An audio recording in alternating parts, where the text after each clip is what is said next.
Number 10. Elizabeth I. Good old Queen Bess is one of the most remembered queens in the British monarchy, male or female. She's a pretty big deal. Elizabeth loved to make her fellow male nobles fall under her spell. She was witty, cunning, and very well liked by her court. However, one of the things that earned her some enemies was establishing a Protestant England. Her sister Mary, her predecessor, fought very hard for the opposite. She was very Catholic, and we will get to how bloody that was later, but Queen Bess a lot of people off, especially Spain. She was supposed to marry the Catholic Spanish king after her sister passed, but she turned him down. This led to a conflict between Protestant England and Catholic Spain, but her navy defeated the Spanish Armada in 1588. Mary, Queen of Scots, laid claim to the English throne and was one of Lizzie's greatest internal threats. Mary was a Catholic, which made all the Catholics of England back her. Mary was also presumed to be behind several assassination attempts against the Queen. Finally, Queen Elizabeth had to take action, and after keeping her cousin hostage for 20 years, she finally had to have her executed. And we'll talk more about her later. Number 9. Catherine the Great. So Catherine the Great was called the Great for a reason. She was a pretty epic woman by most accounts. She even had one of the first vaccines, which is pretty crazy. Though she wasn't actually born in Russia or even Russian at all, Catherine was not content to go down in history quietly. She considered herself an enlightened ruler, and history tends to agree, with aims of prioritizing education for the people. She had many lovers, and there is enough evidence to suggest that the son she had was illegitimate. Peter III of Russia was hardly the man Catherine intended on marrying, and later planned a coup against him, which resulted in her position of power. However, the coup did turn bloody when on July 17th, Peter died under mysterious circumstances. There isn't proof that she was directly involved or even knew about it, but it cast a dark shadow over her reign for the rest of the time. At number 8, Akbar. Humayun continued to deal with the competition of his brothers until finally his reign came to an end, but not in the way that you would expect. He was carrying a bunch of books up some stairs and he accidentally fell, leading to a lethal head injury. His 13-year-old son Akbar had to inherit the throne. Akbar would later become known as the Great, but that doesn't mean that he didn't do some questionable things. Where his father failed to conquer, Akbar swept through. But just like his father, he encountered jealousy and dangerous ambition in the dark corners of his reign. In Delhi, an attempt to assassinate him was made, the bowman nearly missing him. Who was behind it? The slave of a nobleman who recently tried to start a rebellion. But the plot thickens. Akbar's foster brother's mother had further designs to establish power for herself through her son, Adam Khan. Khan actually ended up taking the life of Akbar's foster father, which led to Akbar throwing him down the stairs and therefore killing him. The mother died 40 days later due to grief. Grief over her son or the loss of power? Who knows? At number 7, Jahangir. So this guy was super impatient to become the ruler and was getting tired of Daddy Akbar taking his time. So he revolted. Damn, this court honestly was just rife with rebellion. They never got tired of it. In 1599, while his father was otherwise engaged and away from the palace, Prince Salim led a revolt. During the revolt, he even skinned a man alive. Akbar was pissed about this and wrote to his son and said, quote, "I have never skinned a bird alive in my life, and you have treated a human being in this manner." Jahangir then went on to conspire against a close advisor of his father named Abul Fazl, whom Jahangir killed in a small battle. Despite Akbar being devastated at his son's behavior, he was the only male heir left to inherit, so on Akbar's deathbed, he forgave his son and implored the nobles to recognize him as a leader. At number 6, sewed to an ox. Now Jahangir was emperor, but the trouble didn't stop there. I saw some sources recognize him as a somewhat benevolent figure, while others said that he was the exact opposite. He was pretty brutal, and his first task was crushing a rebellion against that which his own son began. Apple, not far from the tree. He was traveling to Lahore when he came across two nobles who were sympathetic to his son's cause, so he decided to punish them in a very peculiar and violent way. He ordered that one be sewed to the skin of an ass and the other to an ox. Now that is messed up. When he got to Lahore to face the rebels, he crushed them and blinded his own son as punishment. A ruler couldn't have any impediment, so therefore his son could no longer pursue the role. Then he hung his son's followers outside of Taxali Gate. Yeah, so even within the confines of war, this guy had some pretty messed up ideas. At number 5, the horse and his boy. On the less violent end of the spectrum, Jahangir was actually a big fan of the arts, science, and worldly things. Unlike his father, who couldn't read and write, and an interesting skill for a ruler not to have, Jahangir was all about it. He really wasn't interested in military, which was a task he left to his son. But he did inherit his father's wealth, and considering he wasn't working in the military, he had time to indulge his curiosity. In his memoirs, there are fantastic paintings of exotic animals. There's a painting of a zebra that has a very funny story behind it. The zebra was being taken as a gift to the Safavid Shah, and it was traveling through the port of the empire. Jahangir heard about it and had it brought to court first, and didn't believe that it was real. He thought that it was a painted horse, so he had people try and wash them off. Only when the paint didn't come off did he realize his mistake and ordered that the wondrous creature be painted. At number 4, Shah Jahan and the Taj Mahal. Okay, so this one isn't messed up for violence or anything, but it is the ultimate love story and we just can't leave it off this list. There is one part that is messed up to me because man, I don't even know, but we will get to that. If you've ever been to India, then one of the stops you made on your trips was probably to the Taj Mahal, a breathtaking mausoleum built by the Mughal Emperor Shah Jahan to commemorate the love of his life. Considering how big and intricate it is, you know that their love was bigger than any storybook. An Indian poet called the Taj Mahal a teardrop on the cheek of time, a testament to grief and power. Mumtaz Mahal was Shah Jahan's favorite wife, forsaking all of his other wives just to be with her. They went everywhere together, even on military missions. This is where, from my perspective, where things get crazy. This woman delivered 14 children for her husband. 14. Sadly, whilst giving birth to the last, she passed away, inspiring her king to build this massive structure. Both Shah Jahan and his love are buried beneath it. At number 3, brothers at odds. Shah Jahan's rule was considered the golden rule of the Mughal Empire, so how do you top that? Aurangzeb did not even bother trying, and he kinda sucked. He was Shah Jahan's third son, and he was a very military-minded man, showing tactical and strategic military skill and unrivaled determination. Whereas his brother was a man of letters, and no, not the kind from Supernatural. Aurangzeb wanted power, and so in order to secure his rule, he confined his ailing father to his own palace, caused the death of one of his brothers, and had 2 more of his brothers, a son and a nephew, executed. He was literally committing fratricide left, right, and center. But it didn't matter to him because he gained control. His desire to prematurely end the lives of those who stood in his way was described as, quote, a wolf thirsting for the blood of his brothers, end quote. You would think that this motivation to gain power and rule on his own terms would mean that he had big plans for the empire, which in a way is true, but those plans and changes led to a lot of oppression, but we will get to that in a bit. At number 2, staked. Before we get into the oppression that Aurangzeb caused to his empire, let's talk about Emperor Farrukh Siyar. Farrukh Siyar was emperor of the Mughal Empire from 1713 to 1719. He was described as an incapable ruler who gave his power to all of his advisors. His rule caused many conspiracies and plots to arise within the court.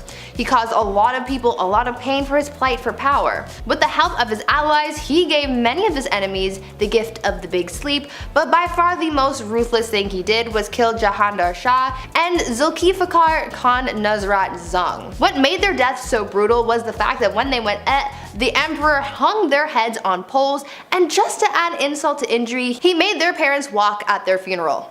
Luckily for the people of the Mughal Empire, Farrukh Siyar was killed by unknown assailants at the instructions of his close relatives, putting an end to his awful reign.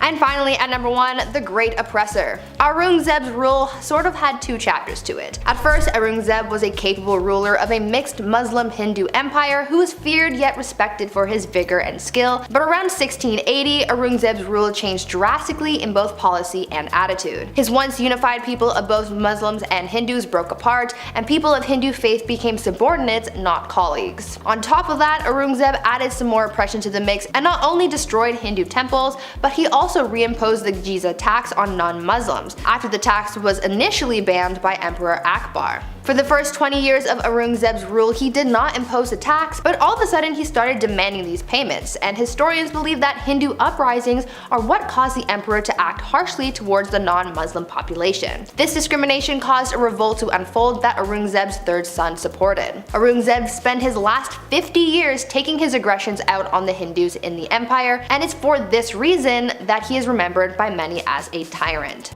Number 10, King Midas.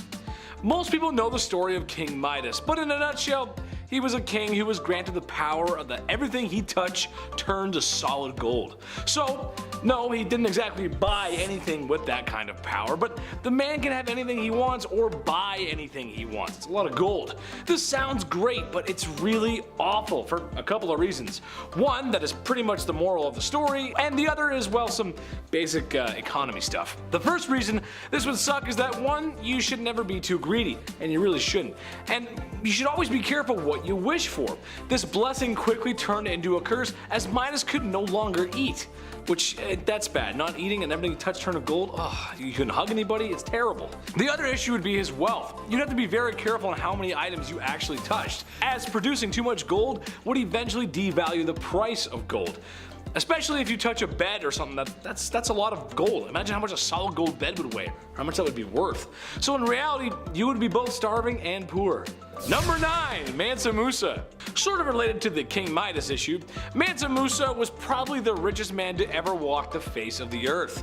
A king from northern Africa who exploited his country's salt and gold reserves. His estimated wealth today would be around the $400 billion mark.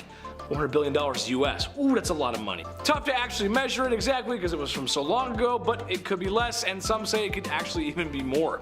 Mansa Musa went on tour one year to see all the beautiful things he could of the ancient world, and you can't take a little vacation without buying something at the gift shop.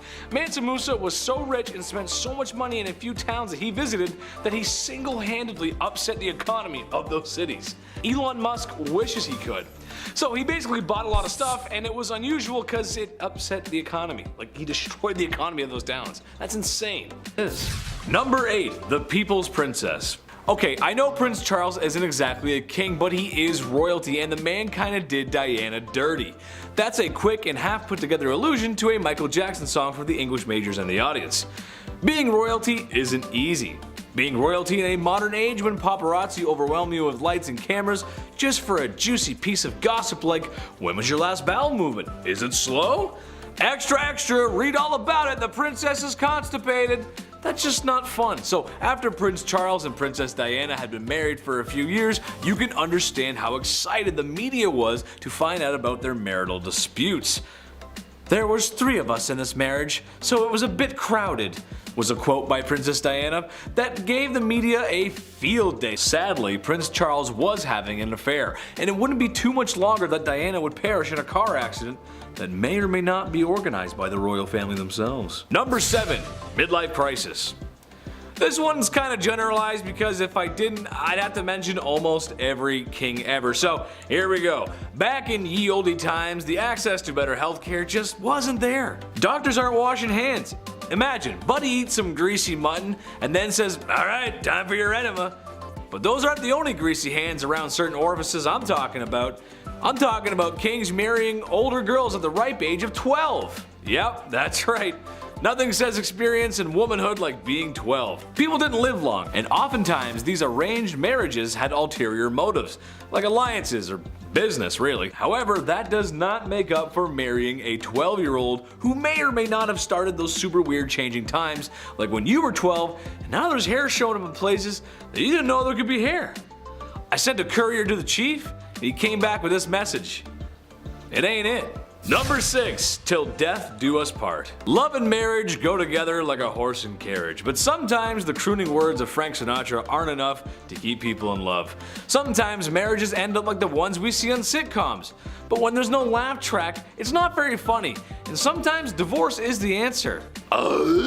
Medieval Germans thought this too, and something they practiced was divorce by combat. Basically, the man goes into a hole with his arm tied behind his back, and the woman is free to move around with a sack of rocks. These proceedings are strange, as I'm sure no husband or wife married today would ever get so frustrated with one another that they would want to hit one another on the head with rocks. Oh, the blessings of being married.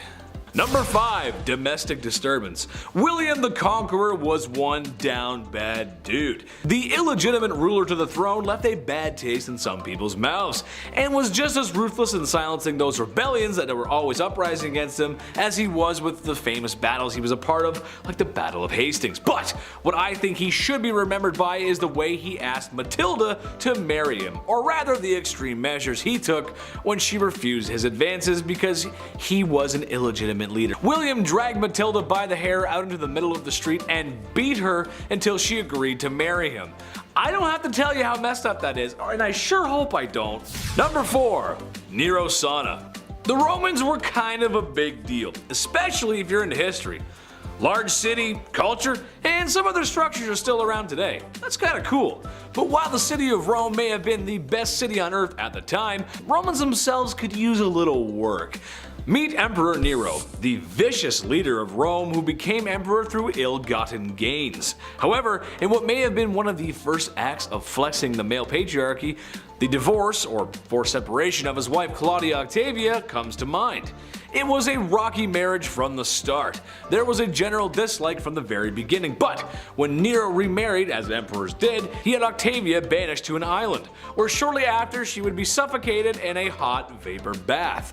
Her demise was sad for most Romans. Oh yeah, and they tried to make it look like she did herself in. That's messed up, man. Number 3. Pedestal. I think in a healthy relationship, you ought to put your partner on a pedestal sometimes.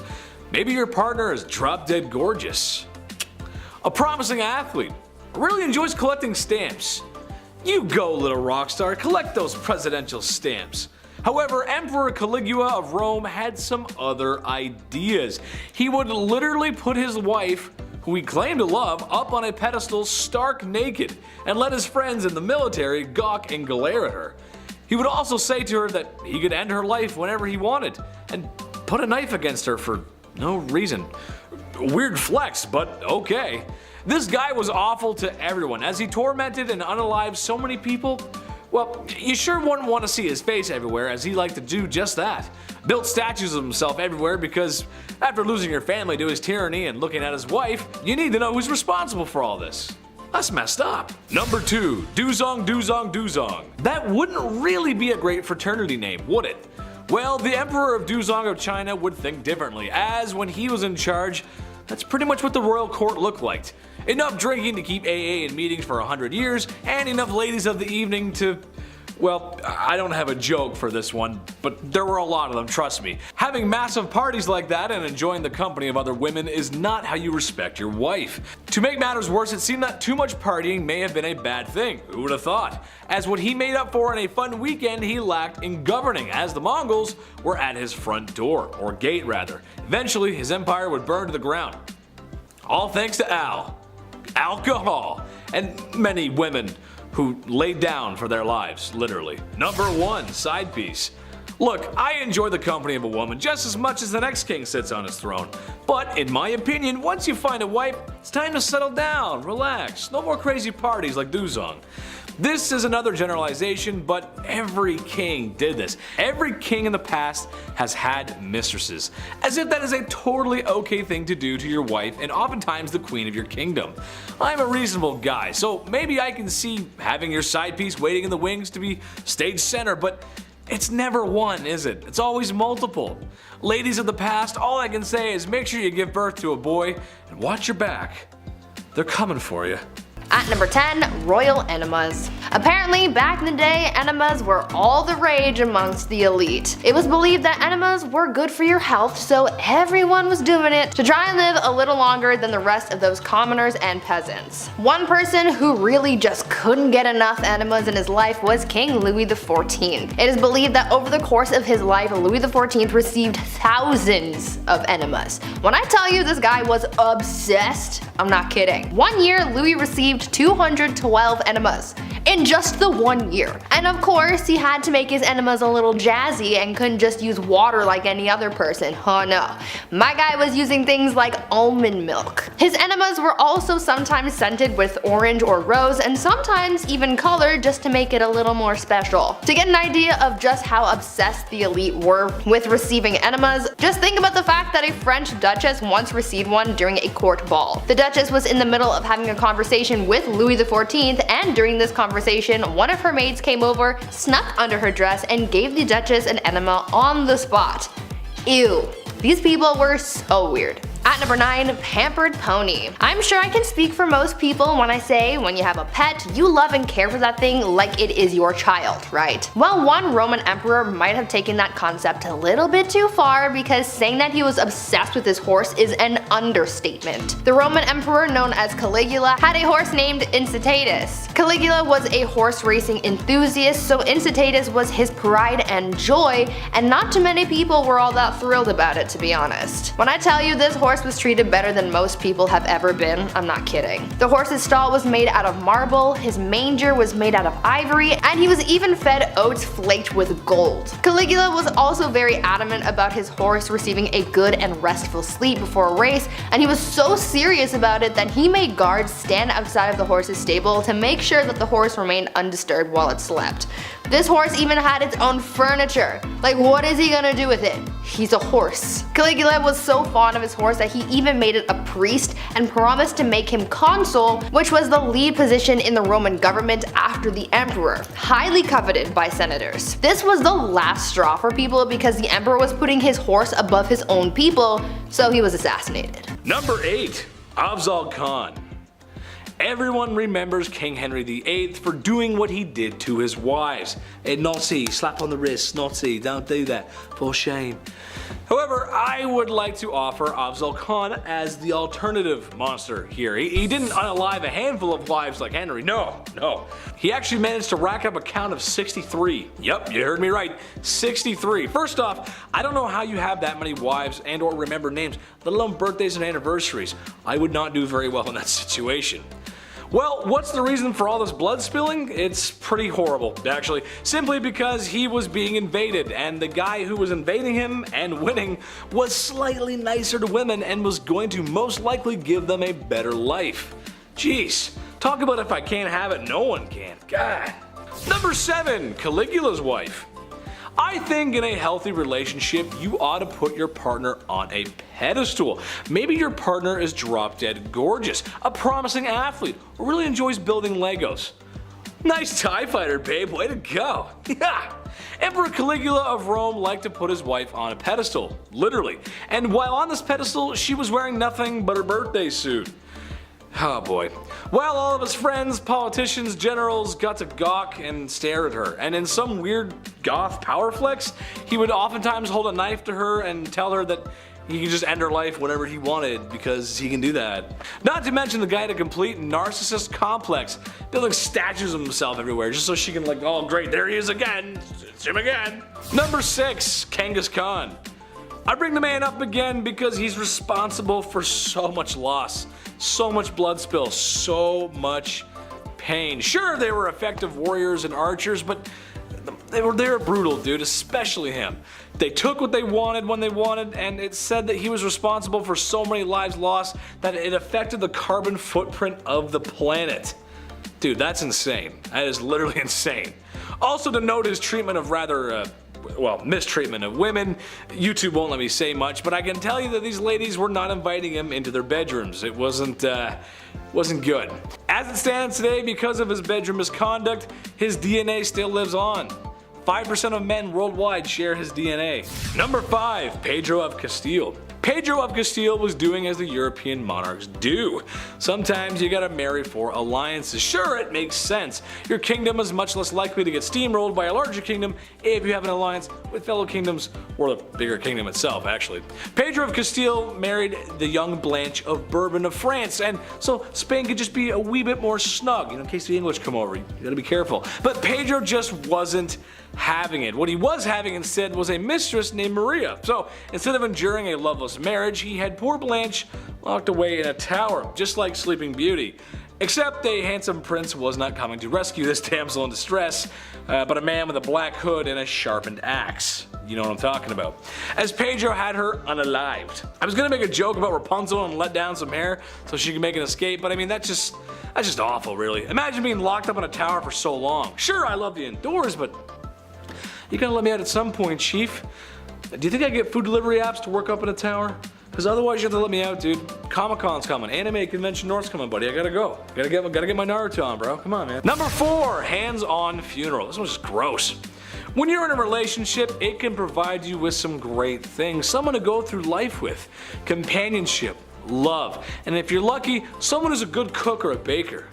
Love me some baked goods. However, also in a relationship, sometimes you do more than that. Sometimes you get a little close under the sheets, if you know what I'm saying.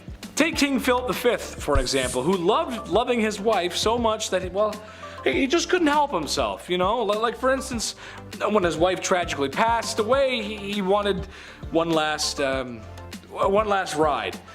But he penciled in one more trip to Toe Curl City before she was laid to rest. God, that doesn't seem right, you know? That just let her go peacefully, you know? Let her just.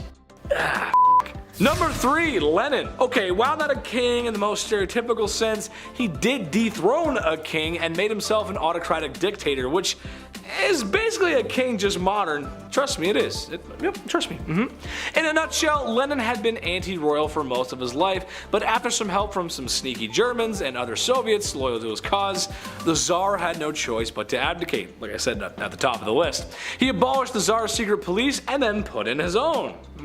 And had people oppressed, which was one of the main reasons why the whole revolution started in the first place. See what I'm getting at? He was supposed to get rid of the evil monarch, and he became the evil monarch. Well, see, then a civil war broke out, and then he was worried that the exiled Tsar might escape and try to retake the throne, and, well, he had some goons take care of him, and, well, the family too. You can never be too sure. You gotta take care of everything. You gotta get rid of everybody. You just can't be too sure. Number 2, Pope John XII. For those who aren't very religious like myself, the Pope is the big one. He's next to God, and for a minute there, he was the most powerful man on earth. Seriously, I mean, this guy could crown kings. He's the king of the Vatican and the king of kings in the Holy Scripture. It's kind of serious. And today he's got a really cool car for parades. The BumbleBee is pretty sick, not gonna lie. However, Pope John XII was anything but a sweet old man who delivers the holy messages from God.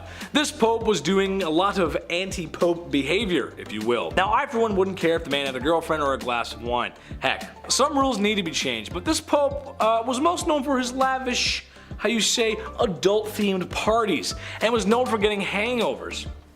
It got so bad at one point, it started a war. Number 1, not so slick shady. Marshall Mathers, Eminem, the king of rap, and named king of hip hop by Rolling Stones magazine. Hence he's the king, I gotcha.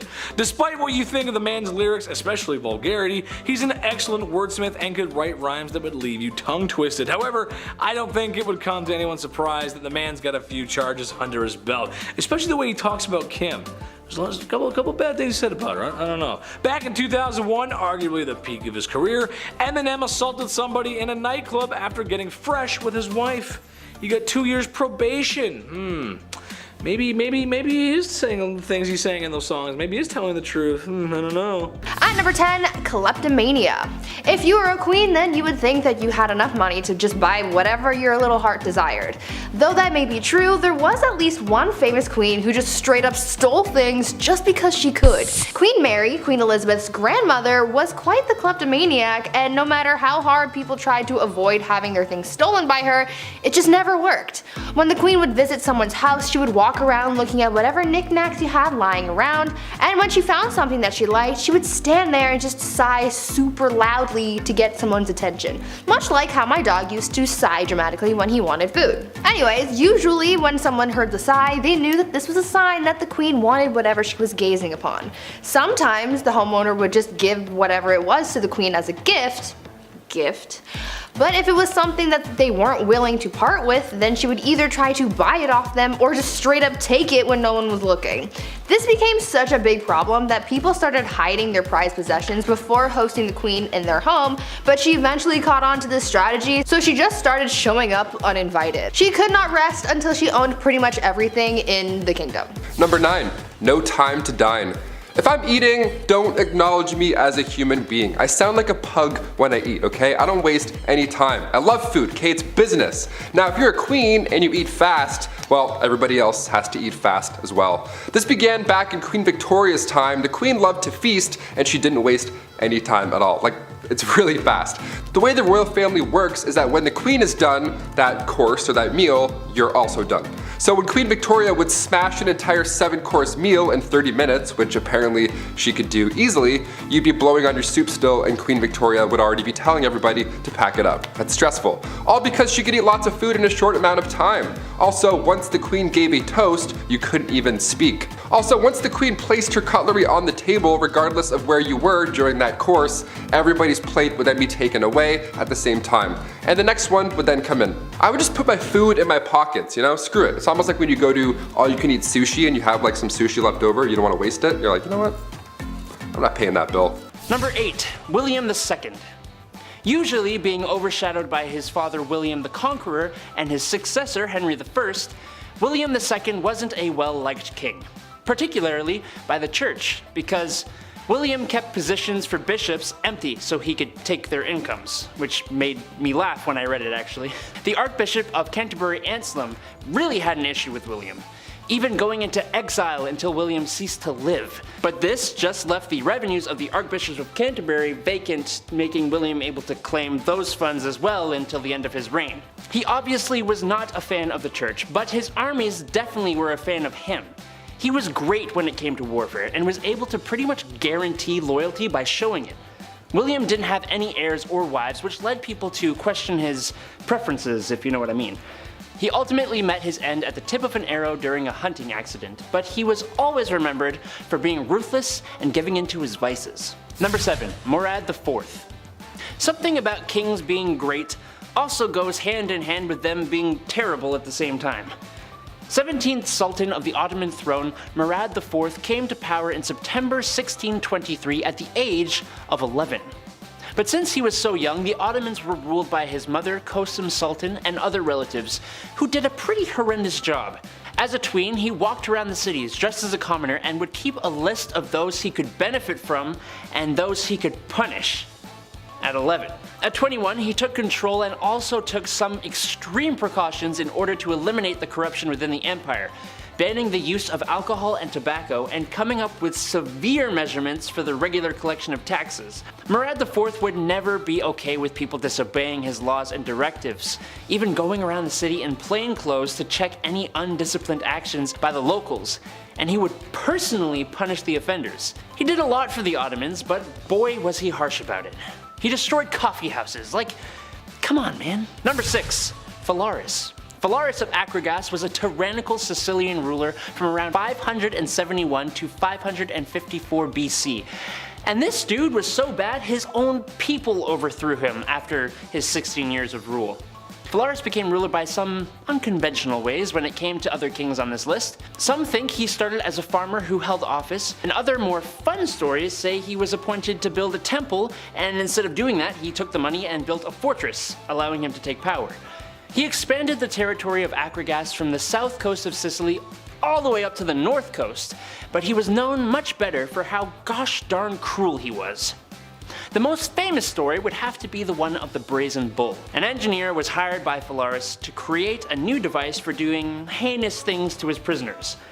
The engineer presented him with a bronze bull.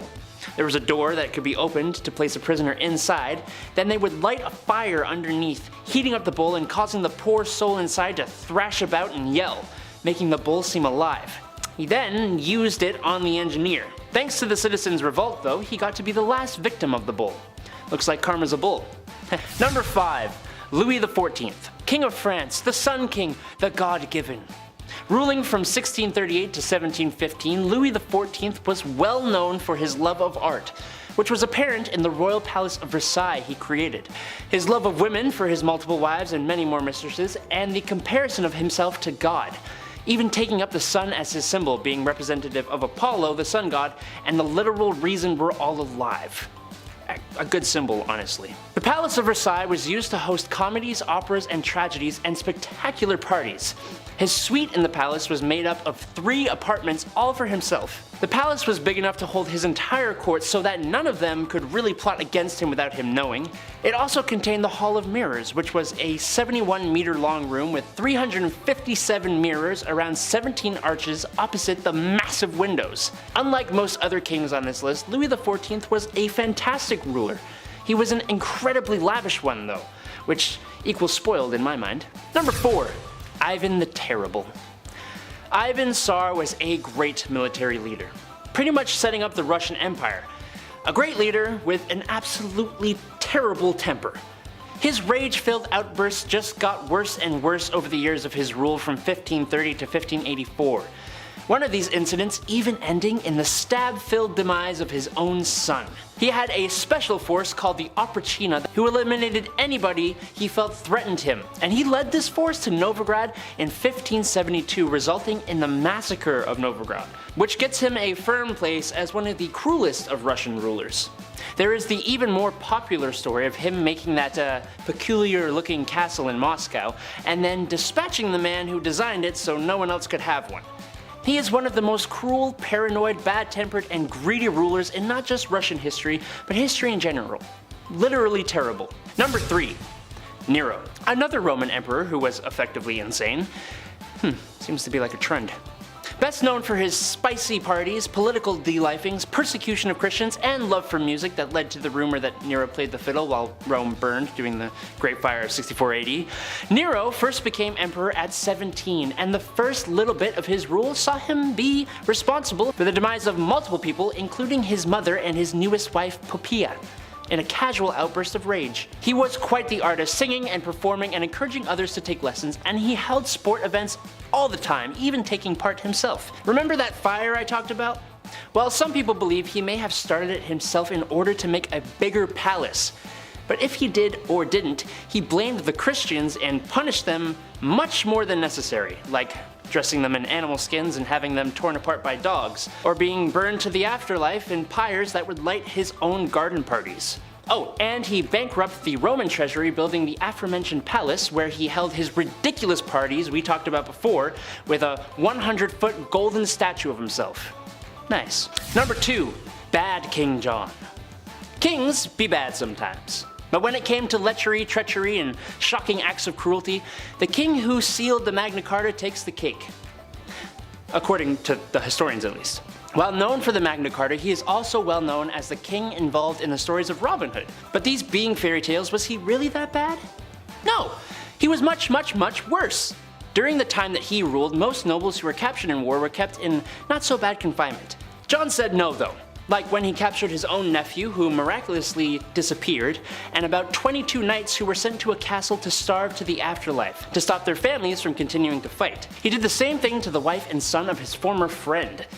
If that weren't bad enough, when his brother, who was king at the time, was taken prisoner, he tried to seize the throne, and he is famous for forcing himself on the wives and daughters of his own barons. As you may remember from Robin Hood, there was a monetary aspect to his horribleness as well. The taxes and fines he levied were to the point of extortion. I talked to Andrew, who talked to the chief, and he said, King John ain't it. Number 1. Henry VIII. Here we are, the main man himself. We've talked about him before, and how could we not? He's arguably one of the most infamous English kings. Historians have described him as obsessive, syphilitic, and a self-indulgent wife delifer and tyrant. These historians probably leave the best Google reviews. It's not just his whole multiple wives to find a male heir situation that makes him spoiled. Well, kind of it is.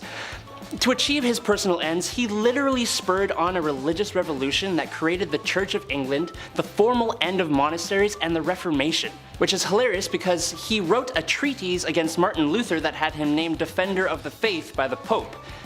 Ironic. He, like many of the others, was a lover of art, music, and sport, at least in his younger years. But he was also an incredibly costly ruler.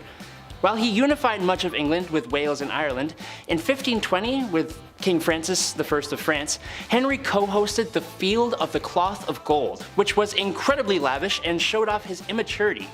Speaking of immaturity, there are tons of cases where people were separated from their heads simply for not giving him what he wanted, including some of his friends and his wives. A great number 1 for this list, in my opinion. Kicking off the list at number 10, a fool. While ancient kings have all the riches one man can possibly have, it's still somehow never enough. Kings also have their own walking, talking party. Yeah, how fun is that? The earliest accounts of the fool go back to the 11th century. These fools were hired to liven up the party. Most of you may have an image of a jester in your head just jumping around on tables, telling jokes, juggling with big pointy shoes, wearing pajamas. Yeah, that's pretty accurate. It was pretty fun. One of the best jobs to have was the title of a minstrel or a fool. It was an honor to have, really, and the fool's payment was no joke. Roland Le Picheur was rewarded with 30 acres of land from King Henry II, as long as he showed up to court every year on Christmas Day to fart. Literally, he would show up and fart around. But these fools also held responsibility in their silly little lips. Fools needed to find the balance of humor and wit. It was harder back then than anything. Many of these jesters were given the role of advisor to the king and queen. The phrase, "don't shoot the messenger," this is where it comes from. The jester would have to tell them horrible news, but in a fun, positive way. For example, back in 1340, King Philip IV, his fleet was destroyed in naval battle, the British completely wiped them out, and it was an otherwise devastating loss, but the jester, the fool, brought this news in a light way. He said to the king, "They don't even have the guts to jump into the water like our brave French do." And then he farted and disappeared. Number 9. Access to clean water. Today in a modern world, there are things that we just can't live without. A vape pen, Starbucks, and that weird looking back massager that everyone says they bought for their backs, but it's actually for their undercarriage. Speaking of undercarriages, you don't want to drink from the water from underneath one. Dirty, muddy street water is bad for your health. The ancient kings of old knew this. It was common knowledge that drinking dirty water could lead to you spending more time squatting over a hole than spending time with your family, and nobody wants that. Life for citizens who were not royals could have it pretty rough. Ancient kings had the luxury of having clean water, or somewhat, it's still kinda not so clean, or at least more clean than the commoners. Through methods of fresh spring water, boiling, and even some early filtration methods, they had access to better water that wouldn't make their guts hurt. With that being said, a lot of times given the sussy nature of water, a lot of kings just drank alcohol, which honestly might have saved them since the alcohol could possibly kill harmful bacteria. The one time in life that boozing might save your life. Anyone got a beer? Number 8. No bathing in this house. Bathing in the olden days wasn't fully understood, if that makes any sense. Like in a medical book, in an official 16th century medical book, the medical advice was, "Use not baths or stews, nor sweat too much, for all openeth the pores of a man's body, and maketh the venomous air to enter and for to infect the blood." First of all, huh? What? What does it even mean? Why is every shred of medical knowledge always written in riddles? God forbid you have bronchitis in the 16th century. A doctor would just be like, "Ah, yes, just a drop of ale and a witch's flick and you'll be on your way." Like, what? Do you have any halls? Help me. Help me, dude. No, I'm just mad. I just like, bro, I have pneumonia. I need medicine. So of course they thought that taking a bath would make you sick. Of course. So King James IV, apparently this guy never took a bath in his life. And his hygiene was so bad that he would sometimes pass lice to others just by being in the same room that he was earlier. So not at the same time, he would come in, do his king stuff, leave, and the lice would be like, pew, and they would just wait in that room and get on someone else. That's so gross. That's horrible. Lice would emit off this man. He's like the stinky kid from Charlie Brown with the stinky cloud. That's just like lice around this guy. Margaret Tudor was married to King James. Yeah, must have loved the no bathing thing, eh? Oh boy. Number 7, Queen Caroline. Queen Caroline. Ba ba ba. She went out in a horrible way. We can't sing about her. History remembers Queen Caroline for the way that she went out. It was bad. It was actually written down in an epigram attributed to the 18th century poet Alexander Pope. Here lies wrapped up in 40,000 towels, the only proof that Caroline had bowels. Again, it rhymes. Why is everything rhyming? This is so awful. Who can be like, yeah, write that down, that's good, that's good. Wait. It does rhyme, that's good, that checks out. Rest in peace. My gosh, her husband, he was certainly no help at all. Caroline was previously married to George IV, and this guy locked her out of Westminster on Coronation Day. So yeah, she went out in a horrible way, but let's not forget the marriage that came beforehand. That wasn't pleasant either. Nothing in this guy or this marriage was pleasant. Number 6, Henry VIII. Of course he's back. He had 6 wives and it was pretty much entirely bad for all of them, yeah. It was the late 1400s. Henry took the throne in 1509. This guy was only 17 years old when all of this madness began to unfold. Only days after the execution of Anne, who I mentioned on part 1 of this list, so days after he married his 3rd wife, Jane Seymour. Anne Boleyn and Jane Seymour's mothers were first cousins, so they were close, and during all of this, they of course went head to head more than once. Jane died shortly after giving birth to Edward VI on October 12, 1537. I can't mention King Henry's wives and leave a couple out. This is just a history channel. We have to mention all of them, okay? Number 5, George V. Turned out this guy loved stamps. Maybe a bit too much though, I'd say. It was almost distracting. It was taking up many hours of his day. Like, focus on other things, like say maybe, I don't know, the war. King George V continued to collect stamps during World War I. Everyone's trying to stay alive. George is just in the background like,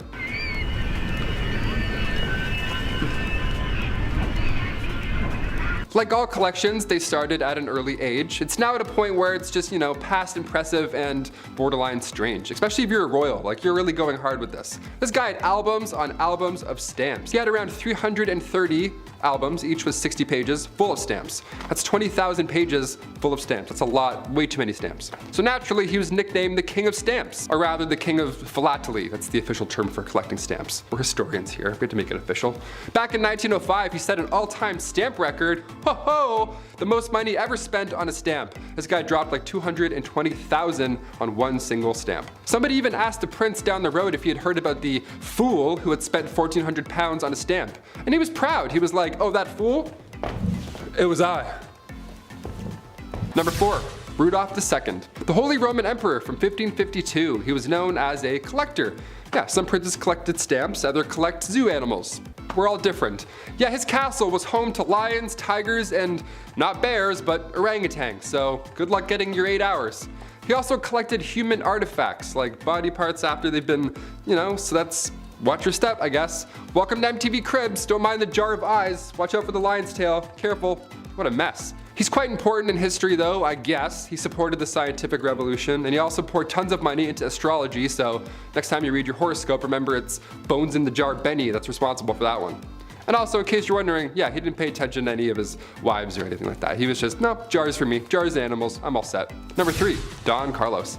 Spanish Crown Prince, the guy who just enjoyed being the worst human alive. Let's talk about him. Back in the mid-1500s, the eldest son to King Philip II of Spain was, yeah, I want to say worse things, but he was just a really bad person.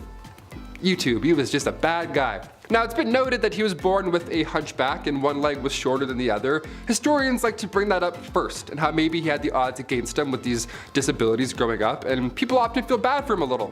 To that I say, don't. Nah, don't do it. Don Carlos was made hero of the opera by his dad. Dude was fine. Philip II of Spain? Yeah, he would hurt a lot of people. He would hurt animals and people just for fun. According to historians, Don Carlos once made a cobbler eat a pair of boots because he didn't like how the pair of boots looked. He made somebody eat boots. We're not gonna feel bad for him on BumbleBee today. That's not what we're gonna do. He was also set up to marry Queen Elizabeth of Valois, the eldest daughter of King Henry II, but after a few hours, she was like, no, that's not gonna happen, no way. So she married his father instead. That's what happens. That's what happens when you're In 1564, a few brides were lined up for Don Carlos. Mary, Queen of Scots, was one of them. Margaret of Valois, we know what happened with her, and Anna of Austria. But his mental conditions grew worse and it went south. Shocker. Number 2, Heart of Glass. King Charles VI, once nicknamed the Beloved and then quickly nicknamed the Mad. What happened? After he became King of France in 1380, he would have these episodes, let's call them. He would believe he was made of glass and he didn't want anybody to touch him. He had this glass delusion, which was surprisingly not uncommon, believe it or not, for this time period. Believing you were made out of glass in some way, shape, or form, be it in your head, butt, shoulders, or back, really spiked around the mid-1400s. And Charles VI, aka Charles the Mad, he wouldn't let anybody, not even his wife, near him at all. I'm not making fun of somebody for having a fear like that. I mean, most likely historians believe he was schizophrenic, so obviously I'm not ripping on that. But Alexandria of Bavaria, another royal who had this glass delusion, she too believed she had swallowed a grand piano made of glass, so she had to enter rooms sideways to avoid it shattering. I don't know what's going on with this glass delusion, but I'm glad it went away. I don't know. And finally, number 1, King George IV. Voted as England's worst king by historians, so that should already tell you a good amount of this guy. George was another one of those monarchs who was a little too invested in his, intimate side quests, if you know what I'm saying here, like all these other kings we've talked about. He was a bit busy, being a stupid fool. This man was trying literally everything to get a woman to sleep with him. Although he was the king and he was already set up, he was like, nope, I'm gonna go and keep trying with strangers and random. And he would throw a tantrum if they said no, or he would threaten to end his own life if he didn't get the girl. Like, you know what I'm saying? One of those kind of monsters. He would also keep trophies, lack of a better term, of all these conquests afterwards. He would ask each people that he slept with for a little piece of hair, and then he would keep them. He would like store them. Back then it was kind of common, I guess, for lovers to keep locks of each other's hair. weirdly enough, because you don't have phone numbers or like any sort of way to remember someone, photos, I don't know. So you kept their hair. But after the king died, his brother found 7,000 envelopes, each with a lock of hair that was, quote, enough to stuff a sofa, end quote. So yeah, I'll leave you on that note. Kicking off the list at number 10, Heart of Glass. Alexandria of Bavaria, the royal who believed she had swallowed a grand piano made of glass. I'm not joking, yeah, she was a princess, so not technically a queen, but this is so insane that I had to kick off this list with it. The 23-year-old Bavarian princess was quite the scholar. She was known to enjoy literature, but she equally put energy into convincing those around her that she'd swallowed a piano made entirely of glass when she was a wee child. She grew up afraid that her inner piano would shatter. We have an inner demon, she has an inner piano made of glass. So she would enter rooms slowly and sideways, I'm not kidding, to, you know, avoid cracking that personal piano problem. Just like King Charles VI, he thought he was going to break at any given moment. Saying you were made of glass was quite an uncommon delusion. The victims were more often than not royalty. They had glass, they watched this fancy material shatter in their hands all the time. No wonder, it probably scared them. There's actually a play on this glass delusion. It's called The Glass Piano by Alex Sobler. Quite recent too, apparently it's a blast. Check it out if you have the chance. We love that. Keep writing plays about glass pianos. This is insane. At number 9, Rosemary's Baby. Back in the days of old, it was very important to the monarchy to have a male heir. Many kings throughout history have been known to get very upset when they weren't given a son to inherit the throne, and they put a lot of pressure on their wives to give them a boy. Why? I don't know. Boys kinda stuck. Anyway, this probably drove a lot of people crazy, but there is at least one confirmed case of crazy baby fever from Maria Eleonora. She kept trying to have a baby, but when she finally got pregnant, everyone was hoping for a boy. Unfortunately, the odds weren't in her favor, and she gave birth to a little girl instead. People knew that Maria would get absolutely triggered upon learning of her baby's gender, so they kept it a secret from her as long as they could, but eventually they had to tell her, and Maria was pissed. She really went looking for that receipt to return that baby and get a refund or at least a store credit. When she found out the baby was a girl, the queen reacted by saying, quote, "Instead of a son, I am given a daughter, dark and ugly with a great nose and black eyes. Take her from me, I will not have such a monster," end quote. Like damn, tell her how you really feel. After that, mysterious things started happening to this baby, like a wooden beam mysteriously falling into the baby's crib and somehow accidentally falling down the stairs. Even the nurse once dropped the poor kid onto the stone floor. Like, I get it, you're disappointed, but that's still your kid, and a lot of people aren't given that privilege, so be grateful for your spawn. Number 8, Filippo Maria Visconti. The Duke of Milan during the 14th century was at first Gian Maria Visconti, but after he was taken out, his brother Filippo Maria Visconti had to step up to the bat. As a ruler, Filippo was better. His brother had been cruel previously, hence the untimely departure. So this was a good move at first, so we thought. Now Filippo had to take over come 1412. Filippo was better than his brother on paper. He helped reorganize government finances. He got the silk industry up and running, which we love that. He ended up passing away of natural causes down the road, which is, you know, nothing like his brother. But while he was in power, he never showed his face to anybody, not even people close to him. He hid in his palace most of the time, and it was odd because he thought that he was ugly. That's why he hid his face. Kind of sad, right? Filippo hid his face, and maybe you feel bad for him now, right? Just a little bit. He died of natural causes and he was alone all that time. Yeah, don't feel bad for him. This guy was horrible. He was jealous of his wife Beatrice Lascaris de Tenda because she was twice his age, twice as smart, and twice as powerful. So Filippo had her taken out in a courtyard publicly September 13th, 1418. Yeah, he accused her of adultery just cause he could, and he had some suspicions in his dark room by himself hiding his face. History is ugly, and sometimes it's literally ugly as well. Number 7, George I. King George I, couple of Georges on this list, okay? Long before his British ruling days, George was in Germany. He was actually the elector there, and he'd been married before around 1682. Originally, he married Sophia Dorothea of Seal, but the entire time they were married, it was horrible. George would straight up bring other women home because he just felt like he could. Like he literally argued that he could, given his role. He's like, oh, I could have these women and we could do all this in front of you. Of course, I'm this person of this. Like, no, you're a fool. You're a jerk, really. He would have numerous mistresses and he would purposely flaunt them. So Sophia thought, okay, if you can have numerous side hustles going on, I'll move on myself. So she began seeing a Swedish count. Okay. She began seeing Philip Christoph von Königsmark. Now when George inevitably found out, he was violent at this point. He was upset, he divorced Sophia and then imprisoned her. Yeah, when he became king of Britain later on in 1714, she didn't come with him. Yeah, it's not just horrible with Sophia either. The Duke had also been taken out, sadly. His love for Sophia ended up getting him killed. What a mess. All these Georges are so messy, the worst. If your name's George, don't be a mess. Just be nice. Hit that thumbs up if you're a George. Change the game. Change the stats up. Number 6, heir to the throne. Okay, I kicked out this list roasting Napoleon and his licorice choices, but of course, he's done much worse things than have bad breath and stained teeth. Napoleon's marriage to Josephine was first fueled by love and friendship, but things quickly changed. Marie Josephine Rosé Tacher de la Pagerie was born in 1763. She had 2 children with her first husband, but that marriage was also not a happy time. They separated, and Josephine met Napoleon in 1795. Napoleon at this point was married at the time, and they had an affair, and they were deeply in love, like actually in love, and Napoleon proposed to Josephine in 1796, and they married later that year. 2 days after their wedding, Napoleon led the French army in Italy, and while he was gone, both of them ended up having affairs. So many affairs in this. Like, does love even exist? What the hell? 1804, Napoleon crowned himself and then crowned Josephine, proclaiming her empress. A few years passed, and after finding out Josephine couldn't bear any more children, Napoleon made a list of possible and eligible princesses.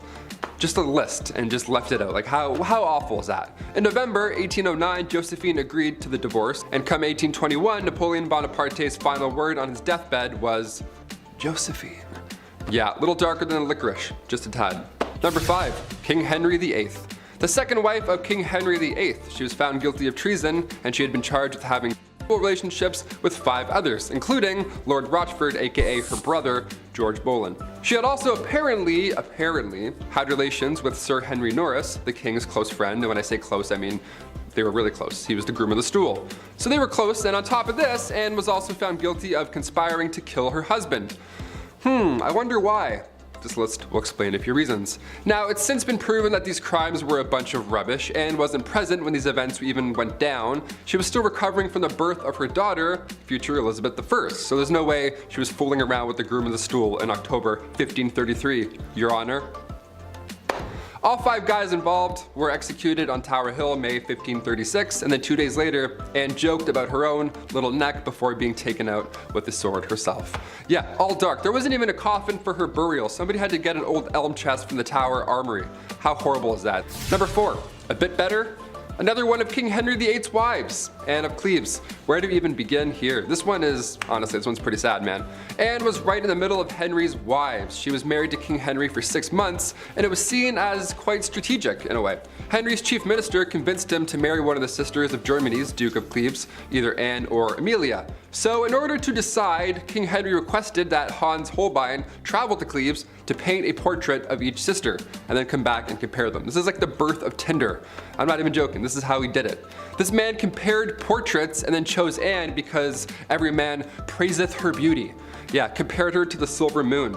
Yeah, try that on a dating site, write that in. I praiseth thou beauty, madam, to a silver dollar. A silver sea sand dollar shining in the moon. What? I don't know, just click it. Click send and see what happens. Then a treaty was signed. A few weeks later, Anne arrived to England, and Henry was beyond upset because she looked nothing like the portrait, apparently. How horrible is that? You look nothing like this Victorian painting. How dare you? It's 6 a.m. and you've been riding a horse for 4 weeks and you don't look like this Victorian painting? Shame.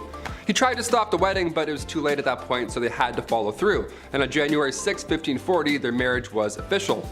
You can't unswipe this marriage, rich boy. Anne later accepted the divorce gladly and then lived as the king's sister peacefully until her death in 1557. Number 3, Christian VII. Christian, there's an ironic name for what I'm about to tell you. The prince that couldn't keep his hands out of his pants. I don't know how else to say it. Here we go. Christian VII of Denmark. He was a young lad. He was spoiled. He was a little comfortable with his body, maybe too comfortable, and he would often just have his hands in his pants hanging out. He was like one of those, rich king. He was kind of like Joffrey from Game of Thrones. He would just sit back and like suck on candy and stuff and just, fool around. I don't know, it was gross. Middle of dinner, this guy would pass around food to his family with those gross hands. He would alternate hands and pants to handing out food. What a little twerp. Now it's unknown, but historians believe maybe, just maybe, he was a tad mad. Who's to tell? Either way, don't touch the rye bread, Christian. Thanks. Go wash your hands. Twice. Number 2, King Henry VIII. Again. Of course, we have to talk about Henry VIII again. He's pretty bad, not gonna lie. Henry VIII was King of England from 1509 to 1547. He's been married a handful of times, as we've heard by now, and all of them have went south. When Henry married Catherine, he was 49. She was a few years younger. She was actually a lot younger, classic 1500s. Way too young. And when they got married, Henry was not the same as he was when they had met. He had received a nasty jousting wound, so now he was gravely overweight. He didn't do anything, he just laid around all day and complained. So Catherine, of course, just wanted some, shred of a life, and being again quite young, too young, she decided to look for love. Well, God forbid you try and have a life in the 1500s, because then the young queen was accused of having an affair and was publicly and horribly taken out in the courtyard. And finally, coming in at number 1, Henry II. The relationship between Henry II of England and Eleanor of Aquitaine is pretty memorable. It's memorable in all the wrong ways, of course. When they first met, things were good, dare I say, with both of them. They were both young, and he was gonna be king. He was young, king, guy, young man who's gonna be king. And Eleanor, she was married, but once she got an annulment, their love was good. Their love was good and young and ready to be young king stuff. After the annulment in 1152, Henry and Eleanor tied the knot officially a couple weeks after. Love moves quickly, apparently.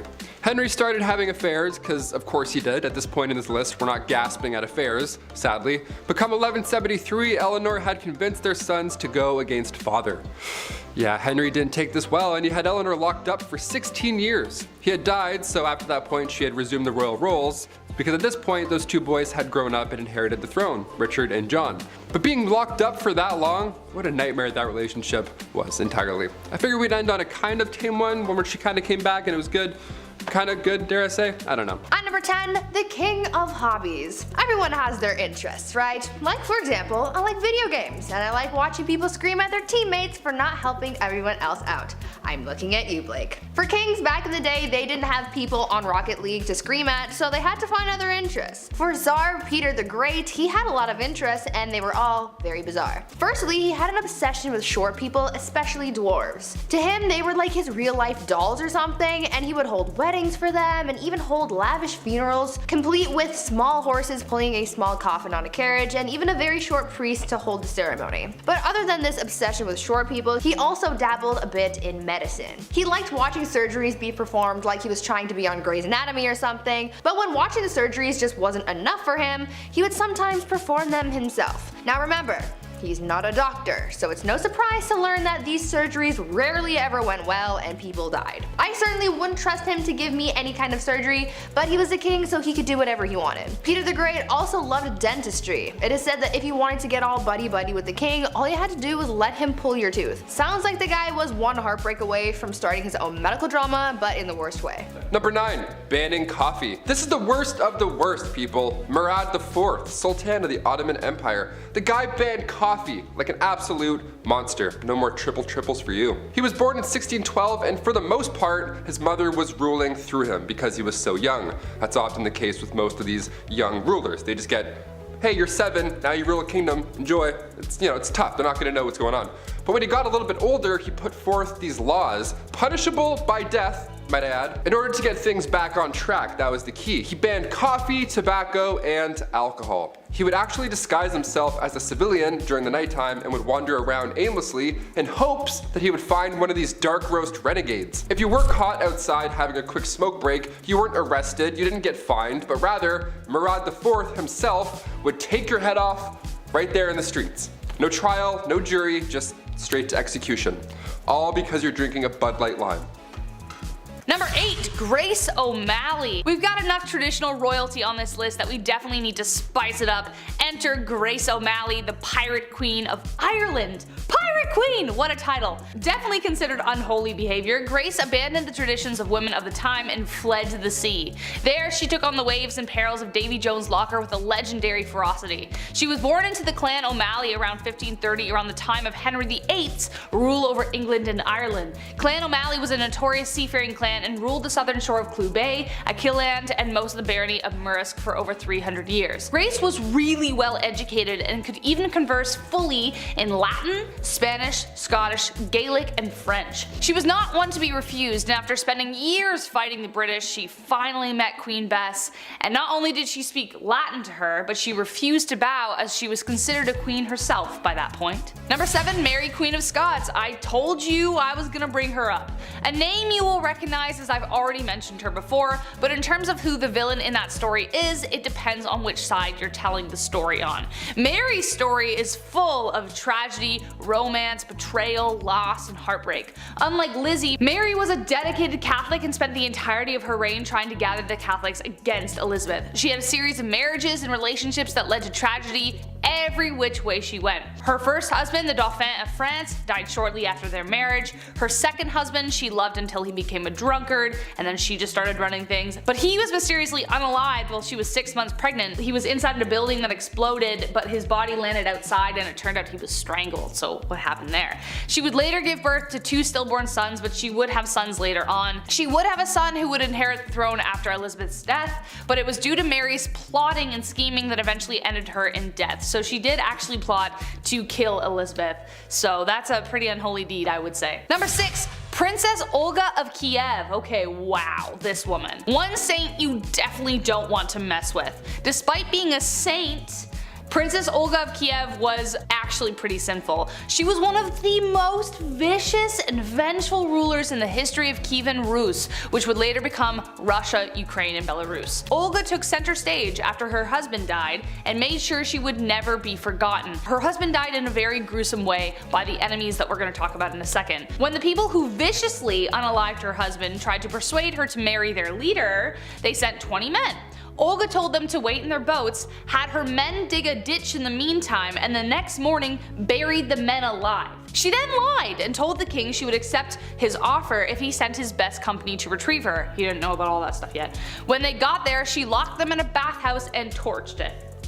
But it didn't stop there. Olga didn't stop there, that's not her style. She would later host a steak dinner with her enemies in which they were staked. Very Vlad the Impaler, I know. Then she set whole villages on fire by attaching sulfur to pigeons, and then it was just crazy. Damn, like hell has no fury like a woman scorned, let me tell you. Number 5. Queen Isabella I. The Spanish Inquisition. Pretty high up there as far as terrifying points in history go. If you weren't willing to convert to Catholicism, you were tormented, interrogated, and burned at the stake. Who was behind this awful time in history? This lady, Queen Isabella I. Technically, as she was fighting for a holy order for the Catholic Church, this can be seen as holy, but was it? Burning people at the stake because they didn't share this belief? Not cool, Isabel. She created a secular government through her reign which allowed for the monarchy to have more power. Being a pious Catholic, she made Catholicism the official religion and created a tribunal to make this happen. Secret service or a secret police that spread fear wherever they went. Her direct influence caused the Jewish population to falter for a really long time after. Number 4. Fridegund of Soissons. Okay, I maybe said that wrong, so I apologize. Kind of impressed with her rise to power. She went from slave attendant to queen. How do you bridge that gap? No idea. Boy was she ferocious. Assassination and manipulation were her main political tools. Fridegund was among a small number of enslaved women in the Merovingian household that became a queen. Merovingian was the OG Central Europe before everything got split up. She survived political dangers and retained her husband's loyalty and could persuade monks and priests to jump onto her plots with ease. She encouraged her husband, the king, to set aside his first wife and then even take the life of his second. But his second wife, Galswinda, had a sister named Brunhild who became the mortal enemy of Fridegund. She had good reason to be. Fridegund continued to do everything she could to secure her position, one assassination after the next. She was a pretty stormy lady. Number 3. Bathory. Okay. Alright. Technically not a queen, I get it, but she might as well have been with the power that she had. So fight me. She's remembered as the most evil woman in the world in history, I think. I don't know. That's my opinion. Bathory was the stuff of nightmares. Elizabeth Bathory was born on August 7, 1560 into a prominent Hungarian noble family, making her practically untouchable. She married a very famous war hero who is suspected of gifting Bloody Lizzie with the skills she used to kill. After she died, Bathory became obsessed with immortality. Supposedly when one of her servants accidentally spilt blood on her and her skin appeared younger after. Bathory then began her mission of horror, luring over 650 young young virgin women to her palace and brutally taking their lives. She was even bold enough to lure daughters of nobility. Before draining them of their blood, she would make them suffer in ways you don't even want to imagine before bathing in the blood itself. When she was finally caught, 3 of her servants were executed, but she was simply locked away in her tower for the rest of her days on house arrest. Ugh. Number 2, Catherine de' Medici, also known as the Serpent Queen. History colors her story as the tale of the evil queen. On one hand, she is remembered for being one of the most powerful French queens in history, and then on the other, she was blamed for the many atrocities that took place during her reign. Her regency was marked by the French wars of religion and the many games Catherine played within them. The Catholics and the Protestants, as previously mentioned, were at war, and she spent a lot of time trying to find peace. Kind of. But she was a passionate Catholic and is believed to have tried to remove a Protestant general from her son's side. When he survived the attack, she lied and convinced her son that the Protestants were responsible, so she scapegoated them. So he authorized taking the lives of their leaders. Enter St. Bartholomew's Massacre. Catherine implicated the general, which resulted in him being the first to be beaten and then tossed out of his own bedroom window. An estimated 3,000 French Protestants were taken out in Paris, but the total countrywide was around 70,000. And last but not least, Bloody Mary, actually known as Queen Mary I of England, so no, I'm not talking about the girl you say in the mirror 3 times so that she appears and you're like, wow, I'm haunted forever. Queen Mary became known as Bloody Mary due to her vicious tirade against Protestants in England during her reign. She even imprisoned her own sister, Elizabeth, who we mentioned at the beginning of this list, due to suspicions of treason. This was unfounded. She bore her father Henry VIII ill will after the stuff he pulled with the church and after having delegitimized her as his heir for a time. After Mary took the throne and married the Catholic King of Spain, she began carrying out her plan for England to become Catholic once again. In 1555, she revived England's heresy laws and began burning offenders at the stake, starting with her father's longtime advisor, Thomas Cranmer, the Archbishop of Canterbury. She burned over 300 convicted heretics, most of them being common citizens, and dozens more died in prison, hence giving her the name of Bloody Mary. But kicking off the list at number 10, must love licorice. Okay, we'll start off a little tame. Napoleon Bonaparte, the famous French emperor, the famous military leader from the 1800s. Napoleon Bonaparte was responsible for conquering a large part of Europe. Bet you didn't know he was obsessed with licorice though. Way too much. He would eat this all day, every day. Ugh, it feels gross. Look, as somebody who can't stand licorice, I already feel bad for Josephine. Licorice breath at any time of the day coming your way? No thank you. I'll hard pass. Napoleon carried licorice around with him at all times. This guy ate so much of it, his teeth became stained. They turned black. Oh yeah, I forgot to mention, it's black licorice too. Not the strawberry pull and peels, those are great. I'm talking about 1800s black licorice. It would come in lozenges. If somebody offered me a lozenge and it was black licorice, I'd call the police. Smack it out of their hands. Number 9, George IV. When it was time for King George III to pass on the crown, of course, next in line, heir to the throne, is his eldest son, also named George. What if you became king in 1820? Would you be noble? Would you do monologues in the sunset as you enriched your homeland? Kings like to do that a lot with their if I had the hair still. Or would you do what King George IV did and make horrible financial decisions every single day?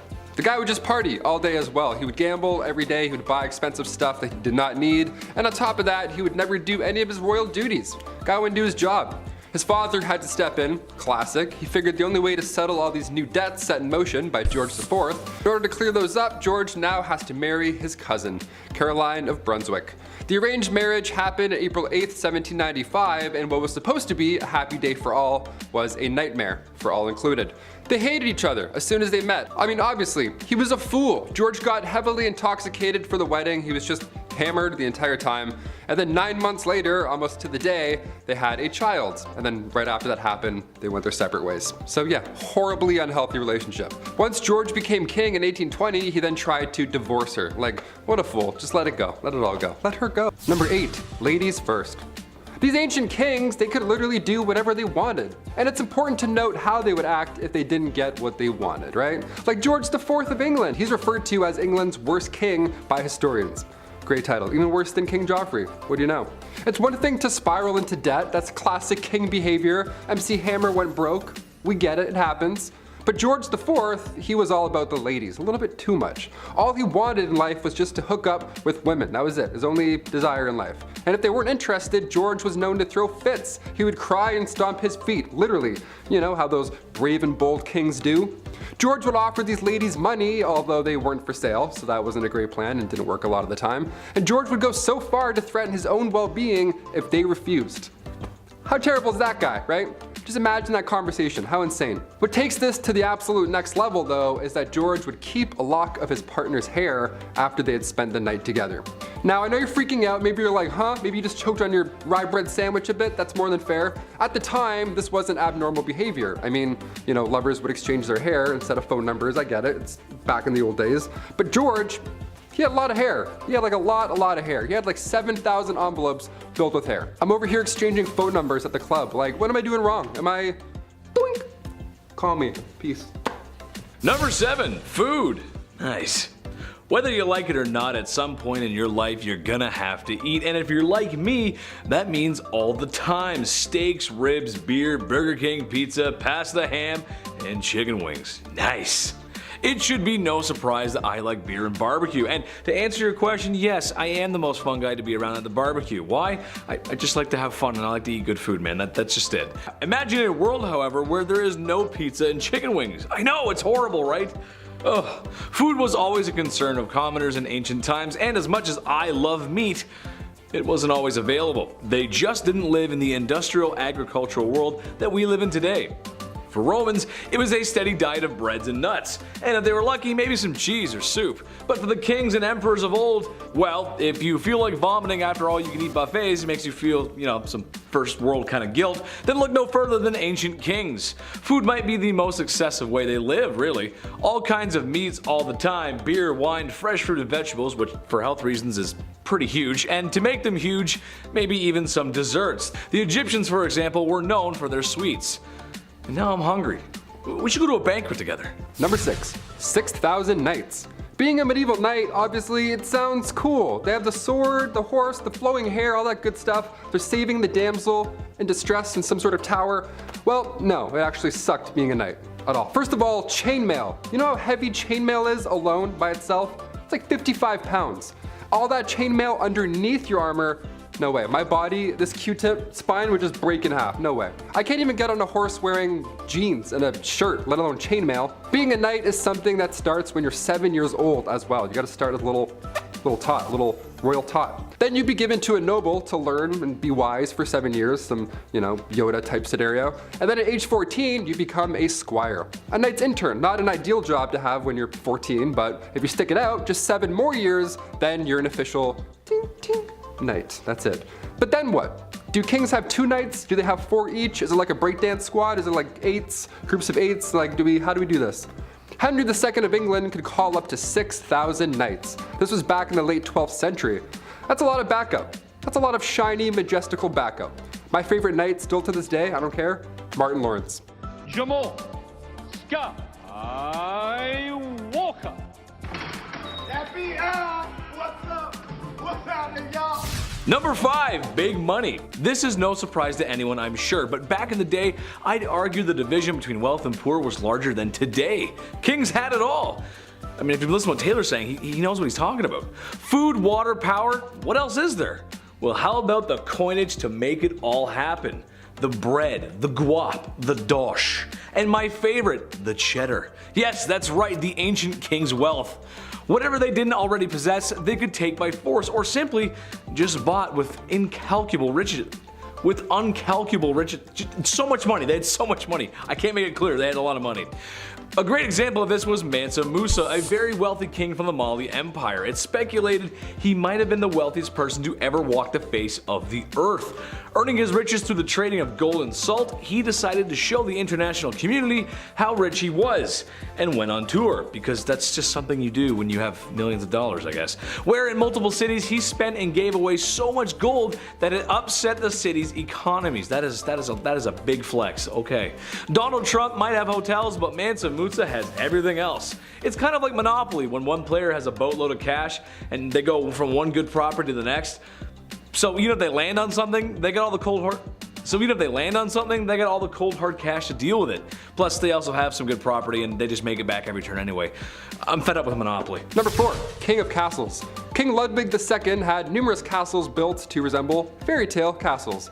Yeah, let's call this inspiration, I guess. What a privilege this ought to be. Ludwig was only 18 when he became the King of Bavaria back in 1864, and then he had castles built as, you know, he was inspired from romantic literature and spending time at the opera. You hear that, Andrew? He was inspired after the opera. What a poet. It's crazy. Crazy. Must be nice, right? King Ludwig II would spend his nights in one castle, looking through his fancy telescope, admiring the next castle being built. What? He even freestyled the castle as well. Yeah, just 4 years in, the guy designed his own majestical castle. And to this day, it's one of the most photographed places in the world, so clearly he did something right. Neuschwanstein Castle, literal fairy tale, there we go. Meanwhile, I'm over here making castles in Minecraft. Still fun, we'll take it. Number 3, jousting. First there is bread, and then there is wine, and then there is entertainment. You can't tell me while a delicious plate of nachos dances like a ballerina in your microwave, you didn't pull up some super cool content to watch on your phone.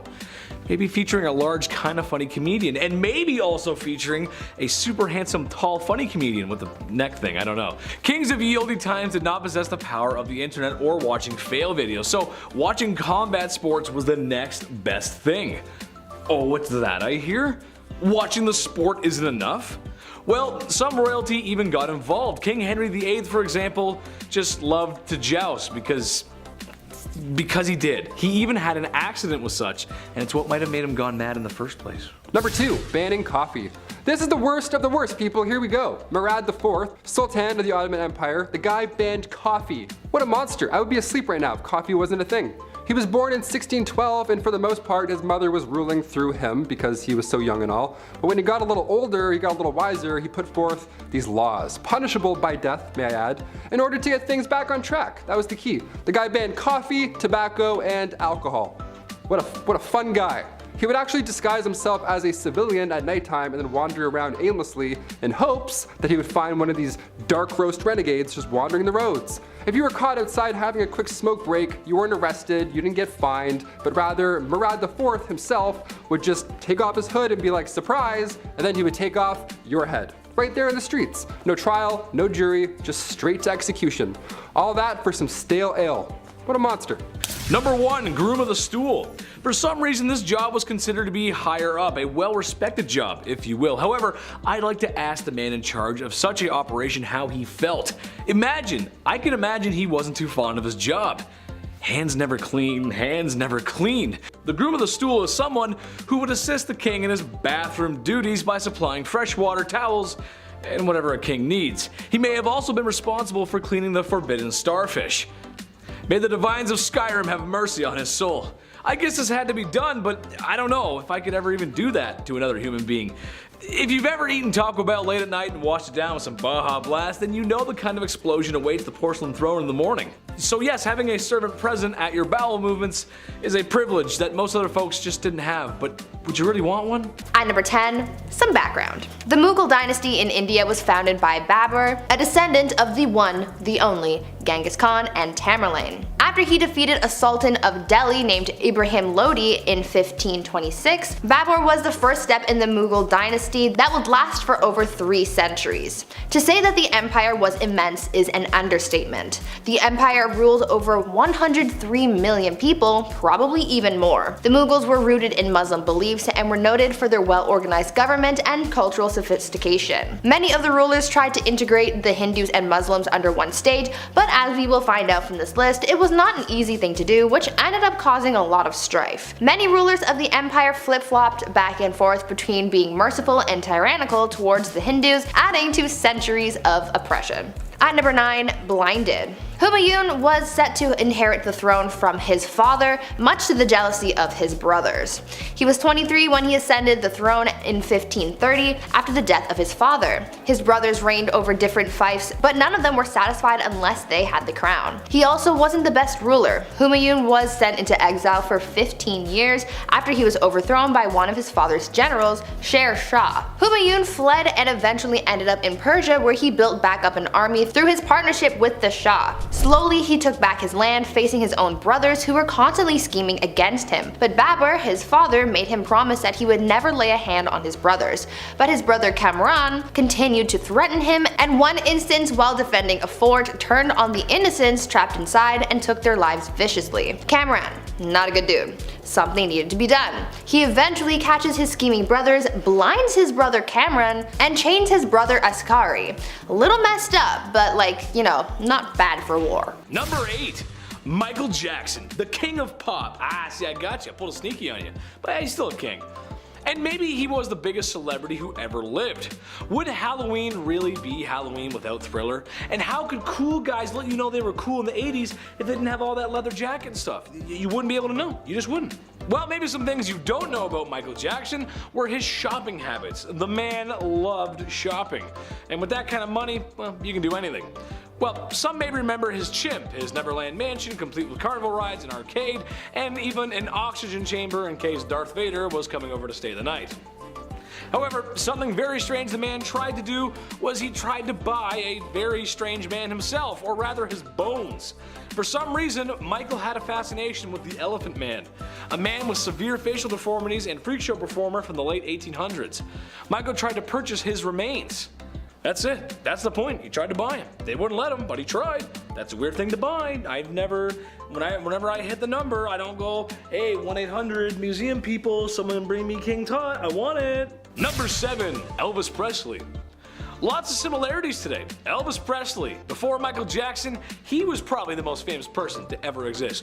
The king of rock and roll, baby, that's right. All I'll say is phone your grandma and ask her how she feels about him. She probably says she loves his music and those gyrating hips.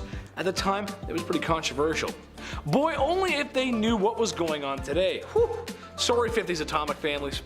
Well, being that Elvis Presley was the king and the first celebrity to be idolized the way we do with modern celebrities, he became quite wealthy. Well, with all that money, he bought some weird things, including a chimp. Everyone's buying a monkey, they want a zoo, I don't know. A mansion property he named Graceland, a pink Cadillac for his mother, and strangely enough, he bought FDR's yacht. Yeah, what? That's so weird.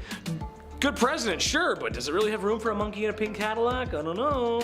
Number 6, French royalty. This one is more about Marie Antoinette and King Louis XVI. It's kind of like a two-pack, kind of like a couple, but trust me, it all makes sense in the end. Again, anything they bought, it was probably the king's wallet, wasn't it? Okay, so when your country is starving, demanding more rights, and in general, life really sucks, what's the next best thing you do? Buy a $12 million necklace. Yeah, right, okay, I've said that before, sure. Okay, Chad, what else? Continue to live your opulent life on the king's and people's dimes. Sure, why not? It makes sense, okay. I'm talking too much. Well, something I learned today and something that Taylor showed me is that I guess the last queen of France was a little lonely. So what did King Louis do to fix this? Spend more time with her? Nay. Buy her a new dog? Nay, sir and madams. He had her pug from Austria imported to the country. And anyone can tell you that when something is imported, you are going to be dishing out a few more dosh. Yes, that's right. They imported her pug from Austria. Imagine how that sounds when your house is literally falling apart, you're starving, and you pay the most taxes. Makes you want to put heads on pikes. That's what it makes you want to do. Can you imagine that? We're all poor and hungry. She's like, well, look at my dog. It's my dog. They're French, they don't sound like that, but this is my dog, look at my dog, here he is. Number 5, King of Egypt. His Majesty Farouk I, by the grace of God, King of Egypt and the Sudan, that was his full title, was disposed during his nation's 1952 revolution and spent the remainder of his days in exile to Italy. In his haste to avoid getting the Mussolini treatment, he left behind a majority of his most prized possessions. When the people got a look at what he was storing behind the walls of his residence, they were a bit disgusted to find an excessive number of expensive suits, rare stamps and coins, jewels, luxury vehicles, and many other things that I will never afford. Now, what else would he have that would be considered strange? I'll let you take a guess. Was it A, a blam blam cachet, B, piles and piles of a white substance that made the 80s fun, or C, an unsettling amount of gardening magazines? Go ahead and let us know in the comments below. I'll give you a second. Nope, time's up. If you said secret option D, you'd be right. What was it, you ask? Well, it was a disturbing amount of adult entertainment. So much so, it wouldn't even fit underneath his mattress. Man, that's a lot. That's too much. That's too much. Number 4, Peter the Third. Remember the last time you played with your toys as a kid? Same. And let us know what your favorite toys were as a kid. Let's see if we have some shared favorites. I'm actually curious. That's kind of a cool thing to talk about. Well, for Peter the Third, it was little army men, or tin soldiers, I guess you'd call them. And yes, he played with them as an adult, staging mock battles. Is it the weirdest thing ever? No, it's not. But he was a king, so that's a wee bit strange. Hey, I love army men just as much as the next guy, especially those little green plastic dudes. I used to love those video games too. Very underrated in my opinion. Love that stuff. It also makes me think of that scene in Spaceballs. Enough references aside, you never really know someone until you've seen the money they've spent on their army men collection. Number 3, Ibrahim the First. Fur everywhere. Ibrahim I of the Ottoman Empire was the 18th Sultan and the #1 purchaser of fine furs. Personally, I've never had any fine furs. I grew up in the trailer park and Mama always said that fur was cruel anyway, so I never felt the luxury of fine furs, if you will. It must be nice because Ibrahim loved them so much. Like, he really loved them. His whole wardrobe consisted of them, in fact. Plus, his walls were covered in them. And apparently even his curtains. I don't do well in heat, so I'll pass on that. I'd be sweating way too much. Too much fur. Number 2, the locksmith. Who are you and how'd you get in here? I'm the locksmith. And I'm the locksmith. Classic Leslie Nielsen. God, I love that guy. I love those movies. I'd love to make one day. Or star in one. Hollywood, call me. King Louis XVI, the last king of France. We're back to him again. The man spent his time and money on something rather strange. No, not all was spent on his wife and her life. And yeah, I'm kind of putting him on the list twice, but trust me, it's weird. I mean, come on, he gave the queen whatever the heck she wanted. Well, apparently he loved to spend his time and money on locksmithing. What? Yeah, that's so weird. He would spend his time trying to get into locks and understand them. He was also stated as saying that every man should have a passion. Hey, maybe put down the locks and start helping the people as a passion. There's an idea. What a great idea. Feed the people. Instead, I'm just going to work on this lock. I'm just going to go ahead and just, yeah, almost got it. Yep. Number 1, Christian VII of Denmark. I saw this and I just had to put it on here. I mean, come on. Apparently the guy wasn't very mentally stable. I mean, who is these days? Apparently the royal spent a lot of his time waxing his carrot, polishing the flagpole, tenderizing the gabagoo, charming the snake, self-firing on all cylinders, the one-handed bedroom dance, what I did all summer long in high school. You get the point, okay? You understand what I'm trying to say. Truth of the matter is, you don't get there with a little help from Vaseline or St. Ives. The man bought time so he could be this way. The man is either a legend or a crazy person. Imagine having that much money and that much time in your day that that's all you do. Number 10. No one's ever really gone. You may have heard that said when losing a family member, a pet, or in the worst Star Wars movies ever made. Sorry, not sorry Disney, those are terrible. But perhaps there is someone who is never really gone. Genghis Khan. Yes, that's right. The ruthless Mongol warrior who conquered so much in his time that we're still talking about it today. So why is this big bad warrior still with us today? Well, that's because of DNA. Yeah, in his time there was lots of activities going on besides the usual pillaging the village and unaliving those who oppose you. There were a lot of happy endings, let's say, and by that I mean forced non-YouTube friendly conduct bedroom happy endings. So much so that when a study was conducted back in 2003, 8% of men in Asia were thought to be descendants of the mighty man himself. 0.5% worldwide. That doesn't sound like a lot, but we're talking about millions of people here. Next time you go out, you may be brushing shoulders with the warrior's kin. Prepare for battle. Number 9. Henry again? Boy, it's really hard not to talk about this guy. But dude was kinda down bad for it. He's just most well known for his mistreatment of his wives, and by mistreatment, I don't mean getting into a fight over whether or not the toilet seat should be up or down and then having a very toxic argument in front of family members. No, because when Henry was upset with marriage, he wanted divorce, which honestly was kind of taboo for the time. Oh yeah, and he also beheaded 2 of his wives because that's how it goes. I know every couple has their issues to work out, but for most dads out there, having sun-drenched beer-fueled weekends, they never go beheading after that. Although, Dad's been staring at the lawnmower for a while and there's a lot of blades on that. Dad?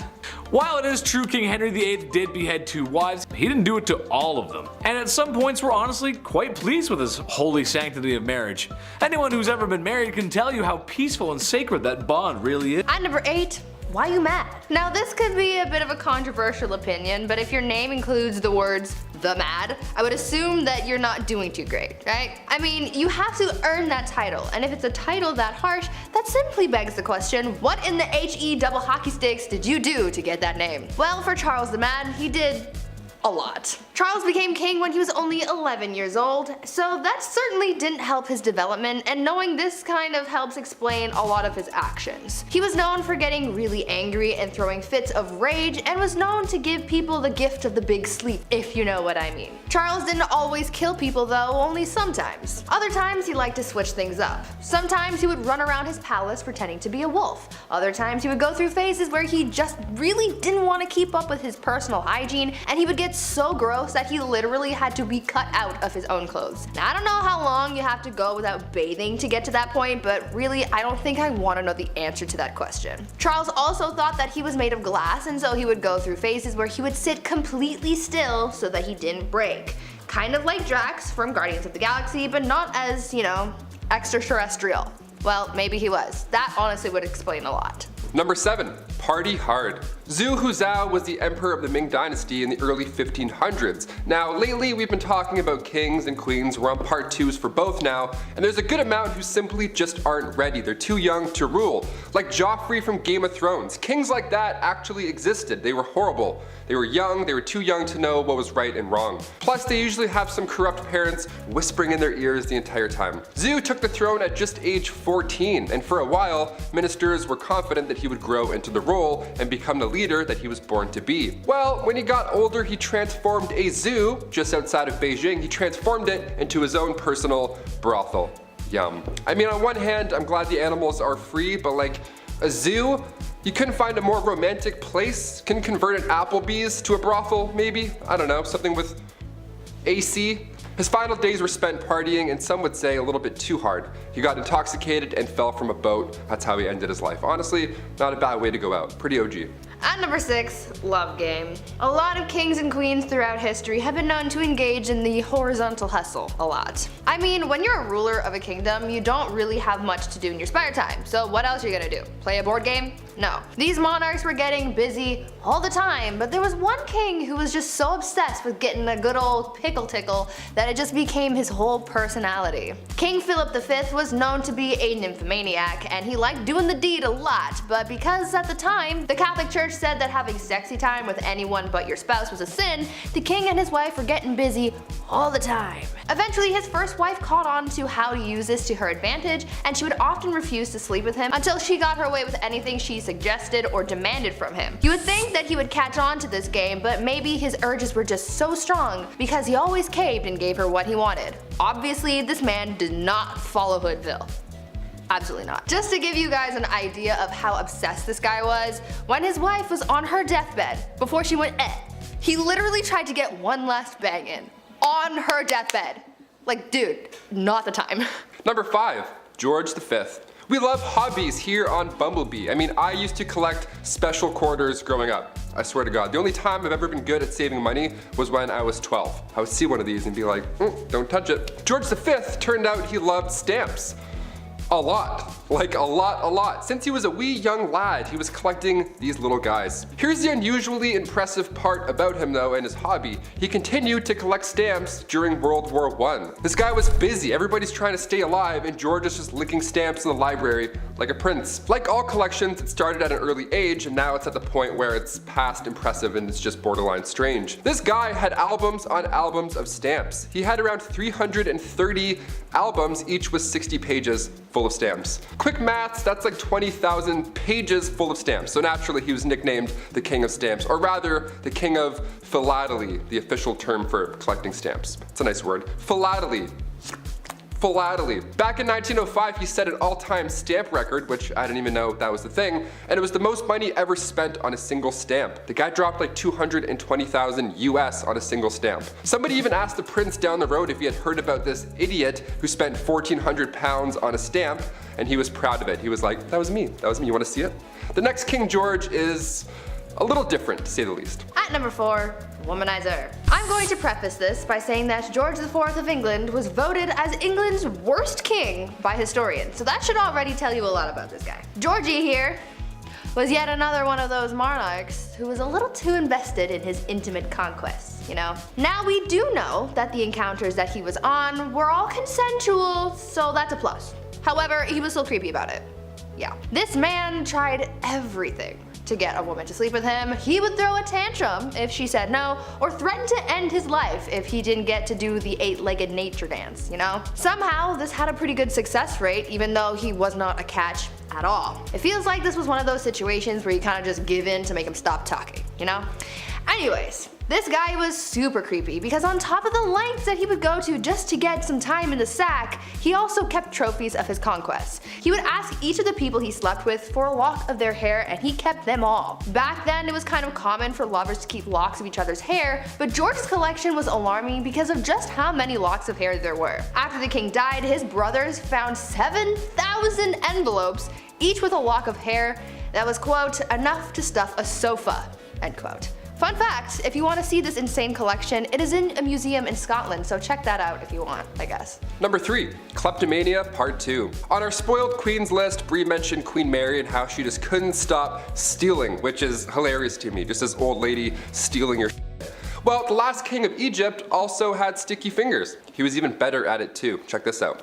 Farouk I was the youngest son of Egypt's first king, Fuad I. Now born in 1920 in Alexandria, and in his early days at school, he couldn't concentrate. The king sent him to England even after to hopefully find a better way of teaching, something that works for him, but still it was to no avail. Once the king passed away in 1936, Farouk then got the throne, but also so much property and so much money.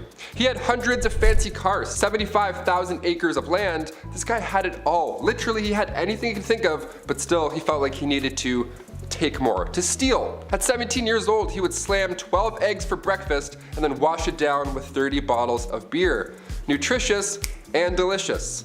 Horrible. On top of the fact that he loved to steal, he was the biggest hoarder. So he had thousands of shirts, randomly. He also had 50 diamond-studded walking sticks for some reason, and like a prince such as myself, he too collected coins. I mean, his collection was much nicer, but still, great minds think alike. Spoiled minds think alike, rather. Oh shit, this is eye-opening. One of the most bizarre facts about Farouk was he pickpocketed Winston Churchill once. He took the guy's watch.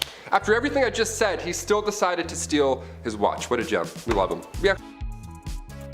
At number 2, the king of pettiness. Let's talk about a ruler that the Indian state of Alwar has described as controversial. If his own people are calling him controversial, then you know something's up, and boy, you better strap in because you're in for a wild ride with this one. Maharaja Jai Singh was pretty eccentric in a pretty dark way. He was known to have a temper and act on impulse, and he did some very questionable and downright scary things. He was known to be very competitive and hated to lose. One time while playing polo, he and his team lost, and so in retaliation he blamed the horse he was using and made the horse get extra crispy. He fired his horse. I'm sure you know where I'm going with that.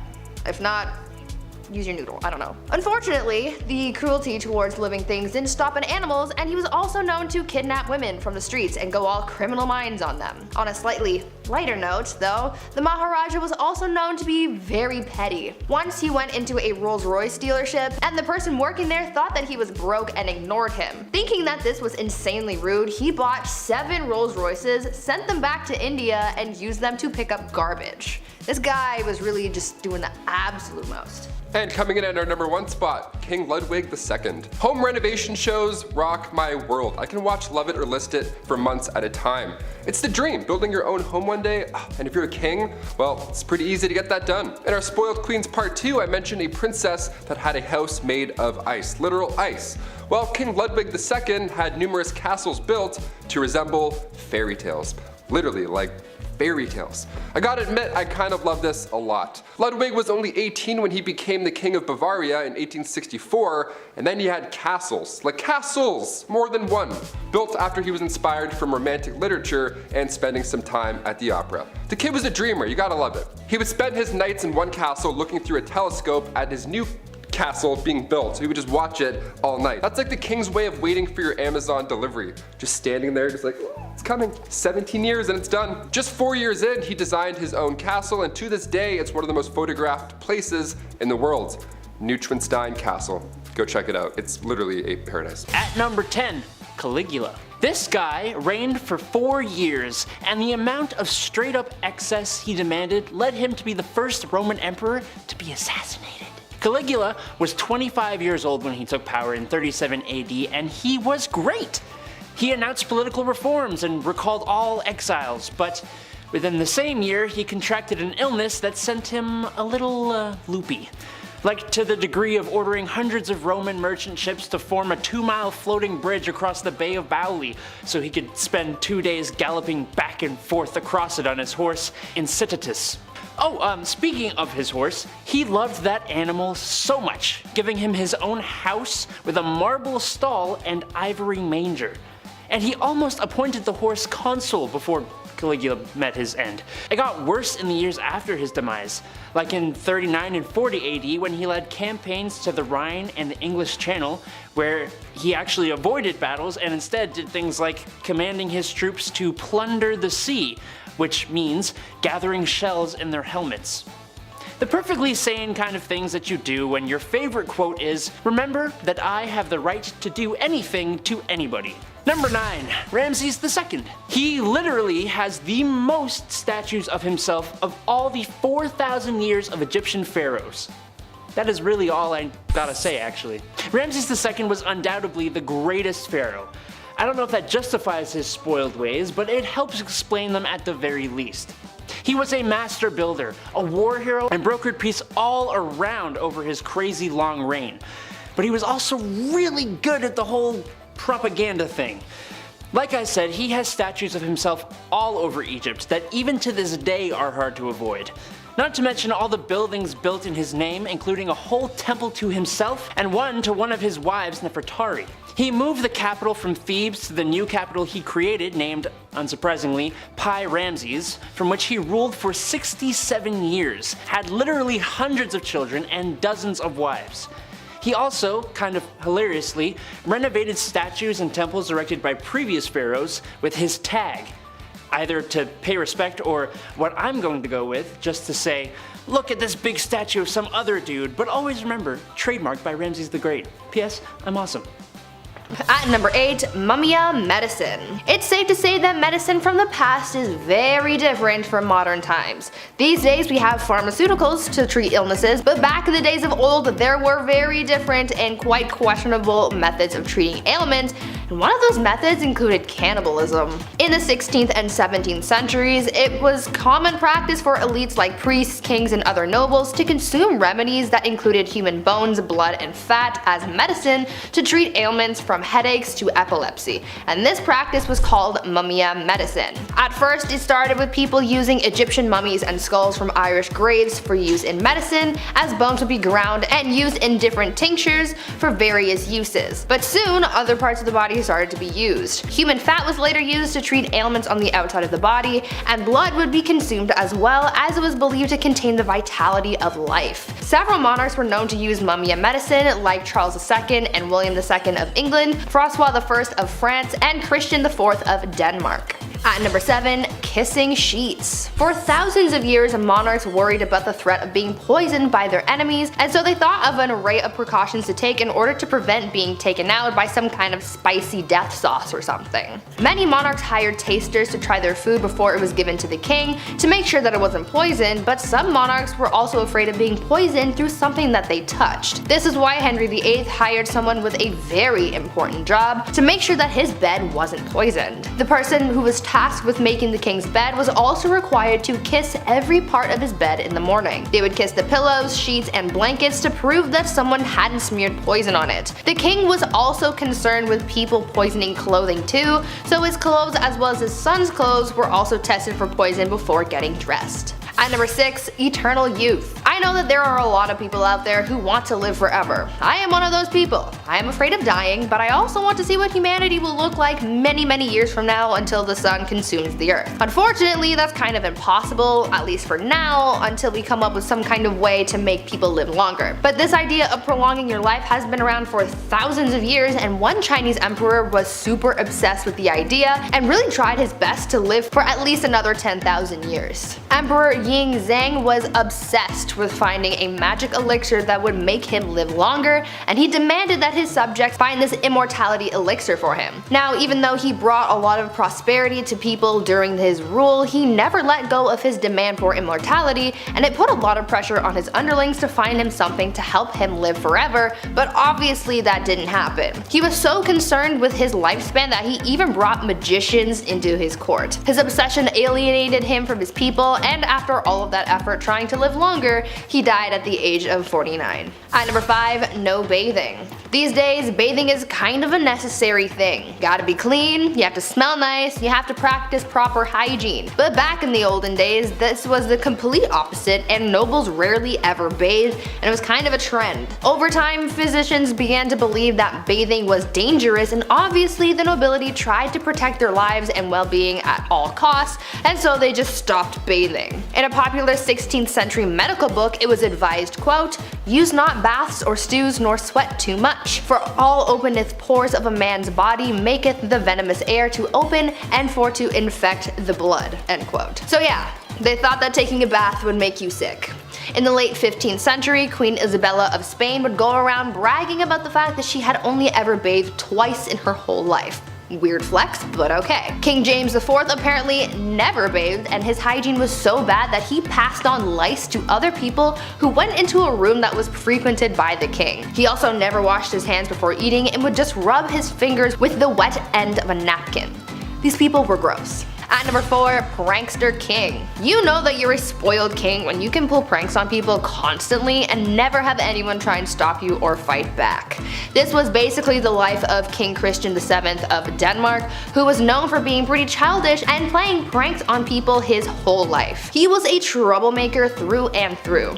He was known to play pranks on his grandmother by putting pins in her throne, and he would throw things at her, and he even ran through the streets with his friend and his mistress, destroying shops and patronizing brothels. He even made his own torture rack, had himself tied to it, and flogged.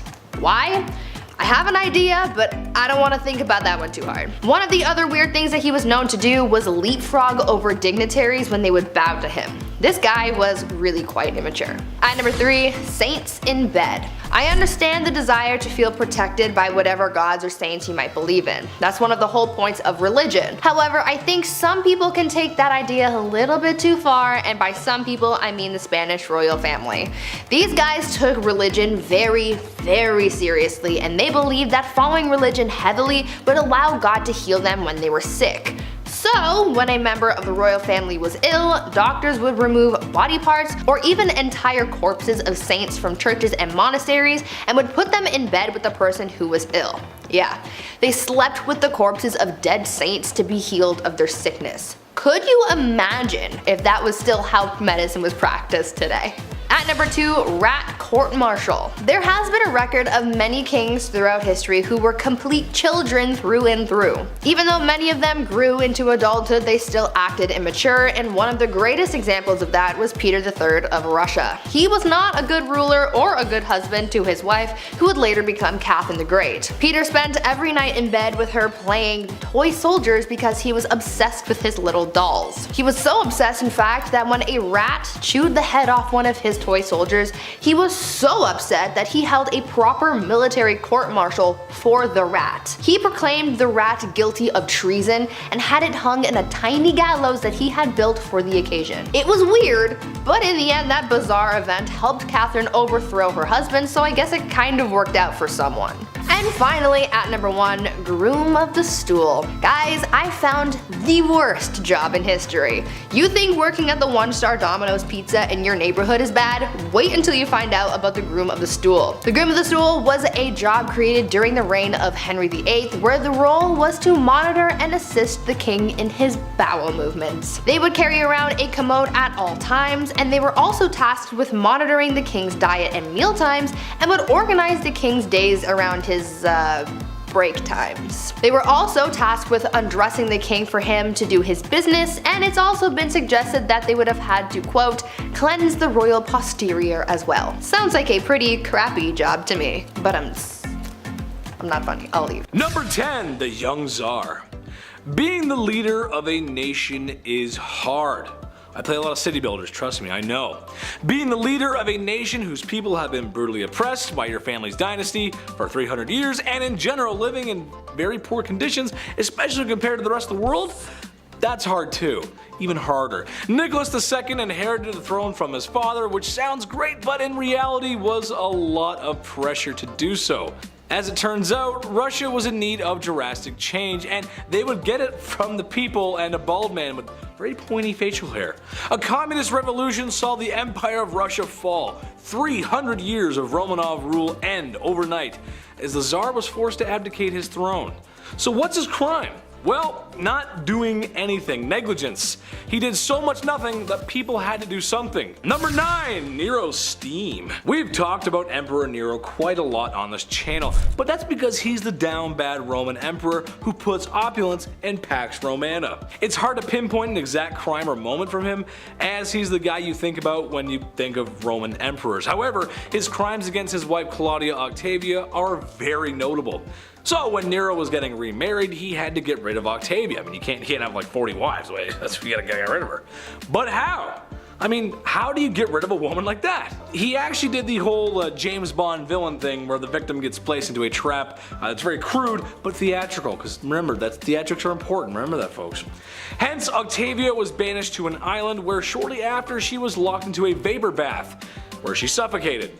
Naturally, to make himself look better, they made it look like she did it, not him. So yeah, what a great guy. What an absolute hero in that story. Definitely not a villain. Number 8, dirty talk. Going back to the 15th century to Queen Isabella of Spain, now it's not uncommon for queens to brag, be it about their wealth, status, their mans, you name it. But to brag that you've only bathed twice in your life, that's a bit odd. What's the deal with this? Okay, well, back in 537 AD, Rome had 11 aqueducts that ran over about 1,000 public fountains, okay? Over 900 bathhouses included. It was quite important, but when invading Goths cut them off, the Catholic Church literally had no idea how to fix the problem. So instead, they just told everybody that bathing was a sin only practiced by pagans.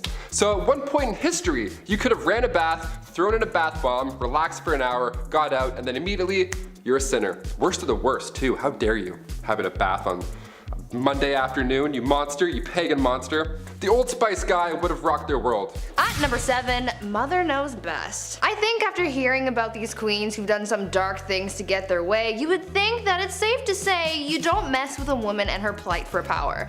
Unless you want to end up 6 feet under, that is. One Roman empress, Julia Agrippina of Rome, was pretty spoiled already. She lived a lavish life, her husband was the emperor, and she had a family. But that just wasn't enough for her, and she wanted it all. Julia was quite ambitious, and she spent most of her early life trying to dethrone her predecessors. She believed that she and her son had a claim to the Roman throne by birthright, and so she bamboozled her way into royalty by tricking her uncle Claudius into changing Roman law so that they could get married.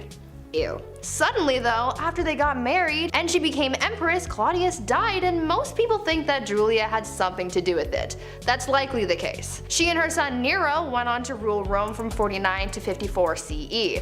Julia stayed by her son's side for as long as she could so that she could hold on to her power, but eventually Nero got tired of his mother manipulating him and he had her forced out of power. Julia, as you could imagine, was furious because power was the one thing in the world that she desired most, and so she rallied a group of supporters to try and overthrow her son, but the plans backfired and she was expelled instead. Talk about ambition getting the best of you. Number 6.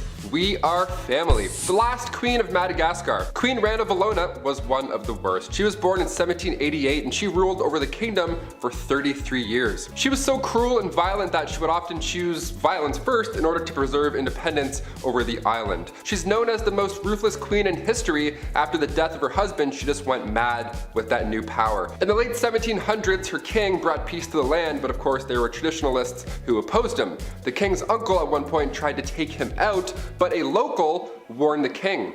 That king repaid the local by adopting his daughter, Rana Valona, to marry his son, Prince Radama. Now, when her prince was alive, they didn't get along at all. And then come 1810, the king passed away, giving Ranilova the promotion of a lifetime. It's also theorized that she poisoned him too, so that's horrible. Ranilova kept away the advances of the French and the British and left bodies of those who tried to attack out for display on the beach. Lovely, like bobbleheads. In 1845, Queen Rana Valona ordered 50,000 subjects to build roads across the jungle for 4 months straight for this massive buffalo hunt. Well, 10,000 of those poor souls died of starvation and exhaustion, and also not one buffalo was hunted nor seen. Great plan. At number 5, Queen Batman. Batman.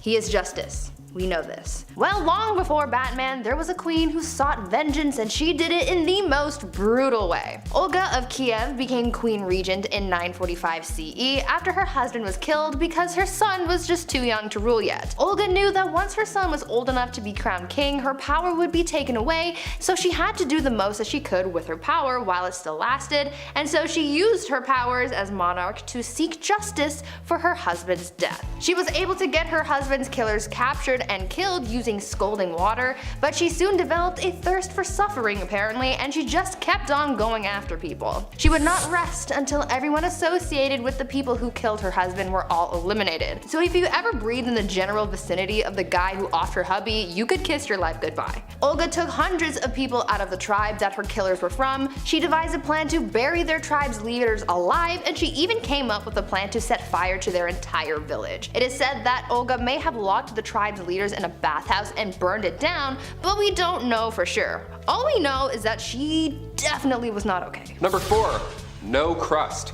This next one, honestly, I stand by. I see no wrong here. Queen Elizabeth II, still rocking to this day. She's been known for a few funny, quirky queen things. Like one of my favorites, for example, she has somebody on payroll who breaks in new shoes for the queen. Every time I buy Vans, my ankle always does that little foot rub. If only I were a queen, damn it. But we're talking about unusual things here, and one of the weirdest things I've ever heard is that the queen has refused crust on her sandwiches. This has been a no-go for about 150 years. It's not recent at all. You might be thinking, oh, maybe she's old, she can't chew her jawbones. Nope. Way back. This goes way back for no reason. Right around the time of Queen Victoria and her husband Albert. They viewed anything square-shaped as bad luck because it looked like a coffin. I've never thought about death while eating grilled cheese, but now I definitely will. Thank you. This must be a pretty scary job, cutting the crust off the queen's bread. My hands would be shaking the entire time. Also, diagonal or down the middle? Let us know. There's only one right answer. At number 3, Evil Empress. This next empress is pretty similar to Olga of Kiev, whom I talked about earlier. Empress Wu Zetian also had a thirst for blood and suffering, but not towards people who have necessarily wronged her. You see, when she came into power, she was determined to keep that power by any means necessary, so she had all of her rivals killed. So anyone who could possibly overthrow her or come for her seat on the throne was eliminated. The empress ordered the execution of the previous empress, as well as members of her own family, including her own newborn daughter. She didn't want to risk anyone taking away her power, including her own offspring apparently. She didn't hold back on the methods of eliminating her rivals either. Yeah, sure, she could have just done a 1-2 stabby stabby and called it a day, but that's no fun. Instead, she had people poisoned, strangled, mutilated, or even burned or boiled alive. Good soup. Eventually, she retired from her part-time job of sending people back to their maker and started spending more time with her lovers and getting addicted to aphrodisiacs. People weren't quick to forget about all that bloodshed though, and so to get back at her, they had all of her lovers killed and the empress was exiled. She got a little too greedy and karma came back with a vengeance. Number 2, Ice Palace. If you're a fan of the film Frozen, this next one is gonna get you jazzed right up. Anna Ivanova, the Empress of Russia from 1730 to 1740. Okay, so in celebration over their victory with the Ottoman Empire, Anna gave the order to build an ice house, this massive ice palace. Best place to cool down if you ask me. I'll leave. This ice palace was pretty impressive. If I was there, I would 100% lick the walls. Obviously, someone definitely did, you know that for a fact. 20 meters by 50 meters, and even more impressive, there were ice trees and ice birds sculpted inside. How magical is that? Anna arranged this marriage with a prince and one of her maids. Now they didn't know each other, they were forced to ride an elephant, and all the guests were dressed up like clowns. Yep, that's all valid, that's all accurate. You heard me. You may be thinking, wait a minute Taylor, an ice palace in Russia, was that maybe cold? Yeah, it was an absolute nightmare. Anna made the guests party all night, freezing cold, they all got sick, dressed like clowns. I went to an ice hotel in Quebec once, spoiler alert, it's cold and boring. There, I just saved you $70. You're welcome. And finally at number 1, gladiator games and chill. If you didn't ever have to go to work and you could just lounge around all day, what would you do with your time?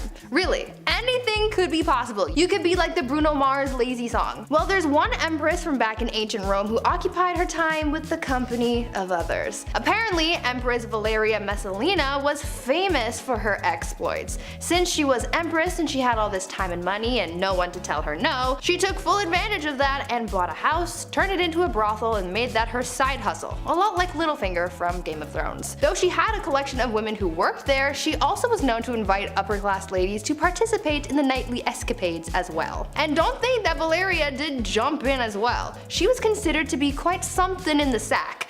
In the wise words of Ludacris and Little John, she was a lady in the streets but a freak in the bed. The Empress was known to be such a hardcore participant that she would win games where they would compete to sleep with the most men in one night. One time she won the round after being with 25 men.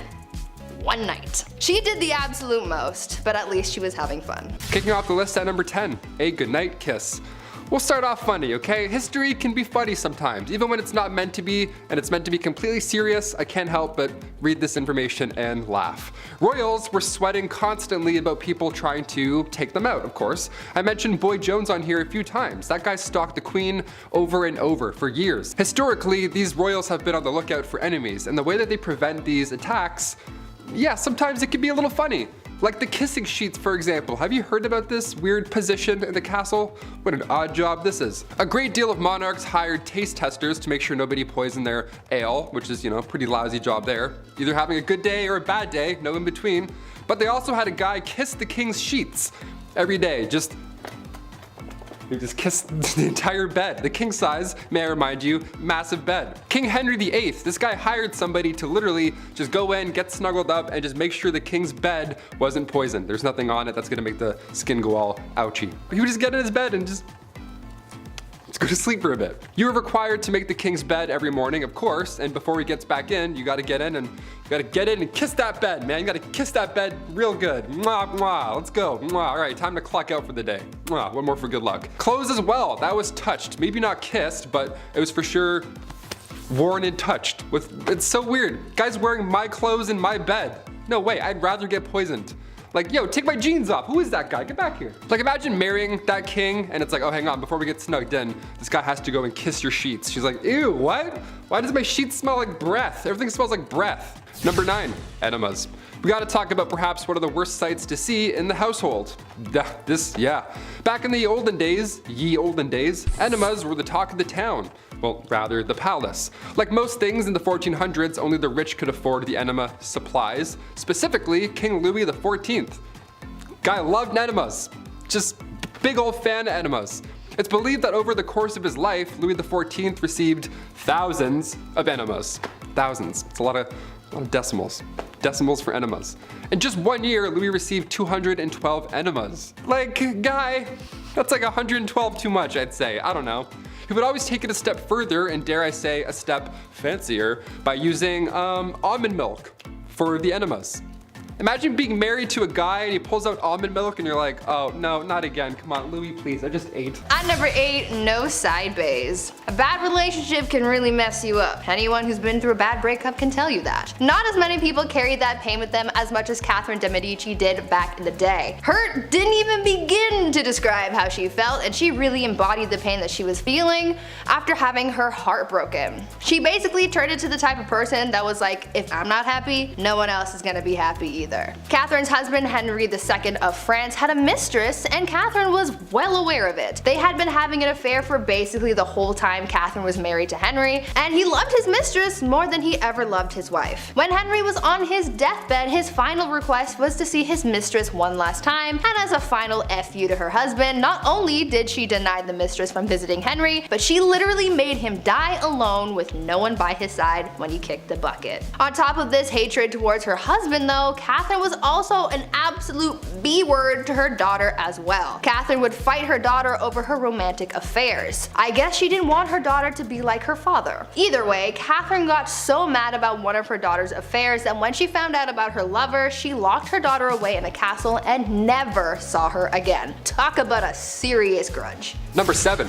2 for 1. When you're deemed the most beautiful woman in all the realm of England and the most loving, well, odds are you're going to need 2 husbands. All that love to give, it only makes sense. Joan of Kent was named as such, and at the age 12, so gross, she was married for the first time. She fell in love with a knight named Thomas Holland. Yeah, she dated Tom Holland, the knight Spider-Man guy. That's great. He was 26 and she was 12, still gross, but they got married in secret. She knew her parents wouldn't be on board. He was broke, and yeah, he was also 26, so for obvious reasons it had to be a little hush-hush. Even in royal standard, that's a bit odd. After the wedding, Thomas had to go off to war, and he wasn't gone for too long before, well, she remarried. The son of the Earl of Salisbury slid into her DMs, and Joan thought Tom Holland's Spider-Knight was dead. Well, Thomas returned, like he did in Endgame, but there were legal issues now. Ultimately, Joan and Thomas got together and had 4 children, but after Thomas did die, Joan became the first ever Princess of Wales. So if you love someone, just, marry them. Even if the other person's still just over there, just marry them both, see what happens. At number 6, apple of his eye. I feel like this queen I'm about to tell you about needs to have her own movie made about her or something, because the things she did for power were almost unbelievable. I would say that I would want to be her when I grow up, but she's kind of responsible for the deaths of a lot of people, and that's not really something I'm striving for, But she did have a lot of determination. I will give her that. Isabella was married to King Edward II of England, and though she was quite the catch, Isabella wasn't really all that jazzed about him. She was like, meh, I guess I'll be your wife, even though back then she really wouldn't have a choice in the matter anyway. Anyways, after 10 years of marriage and the birth of an heir, things seemed to be relatively okay between the king and queen. That is until the king started getting all buddy-buddy with his friend Hugh Despenser, who was a much hated noble. Very hated. Hated numero uno. Isabella didn't like the bromance that was forming, and she was like, no, the only person who gets the king's attention is me. So she rallied the support of the other nobles, banished the Despenser family, burned their castles to the ground, claimed their possessions, and killed anyone who supported the disgraced family. After all of that went down, she took refuge in the Tower of London, where she met a prisoner whom she smuggled to France. Then she got her husband to bring their son to France. And from there, with the support of the nobles and the common people, she was able to defeat her husband and the Despensers, and became Queen Regent until her son Edward III came of age to become king. After all of that, she finally got her way. I hope she slept well that night, because she did the most. Number 5. Rebel Princess. Princess Leia wasn't the only rebel, okay? Princess Margaret partied with rock stars during the 60s. The Queen's younger sister was known as the Rebel Princess. She was seen for years and years as this, well, bad. She passed away in 2002, but even to this day we're trying to piece together her love life. Pablo Picasso actually wanted to marry her at one point. How fun is that? Also, side note, I didn't realize how recent Pablo Picasso died. That was alarming to find out. Guess my whole life's a lie. Her wedding was the first to be aired on TV. That's quite a big deal. The first televised royal wedding took place on May 6, 1960. In 1968, just 8 years after, word had spread that the princess had an affair at a nightclub with pianist Robin Douglas Home, who only a year and a half later took his own own life. Adds a lot of mystery there. Then come 1973, the paparazzi got photos of her with a landscape gardener on her private island. One of the more unusual facts surrounding Princess Margaret was that she was cremated, believe it or not. She had chosen to break tradition so that her ashes could be shared in the same tomb as her father. How sweet is that? These acts are unusual when it comes to royalty, but Margaret also supported more than 80 charity organizations. But even then, media still focused on her love life. Classic. Keep it up. At number 4, Warrior Queen. Let's talk about Queen Rani Lakshmi Bai and how she became known as India's Joan of Arc. Rani was a fighter her whole life. She was raised to be a warrior and was taught how to fight. She even shared her skills with other women, teaching them the same fighting skills at a young age. She was married off to a much older man and she had a child, but she lost them both pretty early on. In need of an heir, she adopted a son and served as Queen Regent, but soon a growing conflict started, causing a lot of tension between the British East Indian Company and her people. The young queen, at just 22 years old, wanted to drive British forces out of her land, and so she organized a revolt that turned bloody very quickly. She ordered the execution of literally every British person in the region. So Bobby from down the street, dead. Mary from around the block, goner. Freddie and Harriet, the kids of that guy that you know who bought shoes off your brother, bye bye. Gone. Rani killed every man, woman, and child in the area, but it still wasn't enough to win against the British. The queen died on the battlefield and the British ended up winning the battle and the kingdom fell to the enemy forces. This queen was one of the bravest and most determined women in history, and she's still remembered as a hero. Number 3, Chilonis. The reason we look at princesses like Margaret and say she was a rebel is because most of the time these marriages are chosen. Well, rather, women are forced to marry some gross fat dudes. And while he's cheating and eating lobster, the wife has to have his kids and be dutiful. So for the Spartan princess from the 3rd century, she too was forced to marry Cleonymus, this older, horrible man. He was so horrible that he wasn't even allowed to have his father's throne. That's how bad he was. He was in the family and still they're like, no. So Chilonis thought, this guy sucks, the system sucks, I'm gonna go talk to the much more pleasant Architatus, son of King Ares I. Around 272 BC, both these guys, both her lovers, went to war with each other.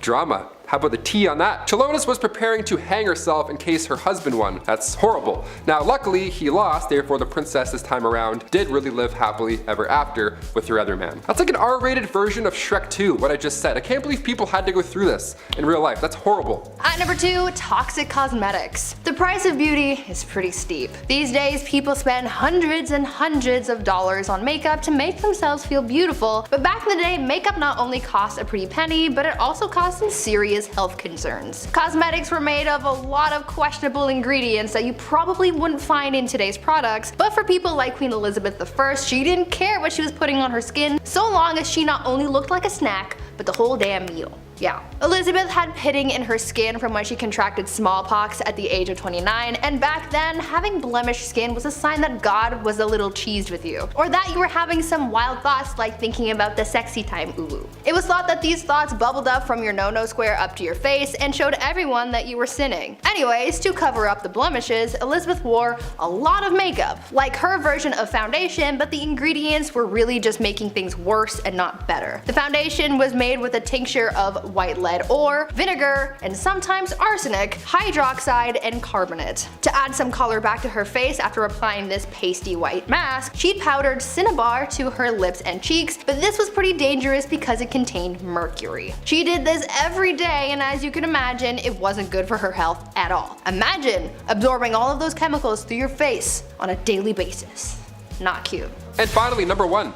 Are you not entertained? Back in the late 1800s, the name Clara Ward would stir up a conversation. She was famous, really famous, for all the wrong reasons, of course. All it took was her bumping into a European royal and Bob's your uncle. Since birth, Clara was born into money. She didn't even need a royal husband. She was born into a wealthy industrialist family. She would sometimes visit the family mills, you know, to make it look good and kind of be like, hey, how's everyone doing? Whatever, just casual visit. But on this one casual visit, she crossed paths with the Prince of Caraman-Chimay. He was there for trade, but when he left, he brought back a wife. Carry on. Also, meet my wife. Here she is. People were freaking out, obviously. A royal marrying a common American girl. Wow, how could you? She was the talk of the town. Unlike Meghan Markle, Clara loved to show off with her newfound wealth. Some loved her and her image, but others not so much. The marriage only lasted 6 years. Clara eloped with a Hungarian musician, then after her divorce she had to model to make a living rather than showing off for clout. At number 10, blinded by ambition. I don't know about you, but I think my favorite part of these queens list is learning about all the wild and crazy things that queens did to keep or acquire power back in the days of old. Like, these gals were absolutely ruthless, and they weren't afraid to absolutely body anyone who stood in their way. We've heard about queens taking out enemy tribes, their husbands, and even their own family members. This all sounds like a round of Call of Duty when you're the last one on your team and you're just murking everyone in sight trying to save your own skin. Let's talk about a queen, or rather empress, who was so desperate for power that she ended up killing her own son. Irene of Athens was an empress from the Byzantine Empire who ruled from 797 to 802 CE. She started her reign as co-ruler alongside her son Emperor Constantine IV. Though it started as a good old family business, you know, saving people, hunting things. Not really. Things went south as they normally did back then. Irene wanted all the power to herself, and so she sought out to eliminate her competition, her own son.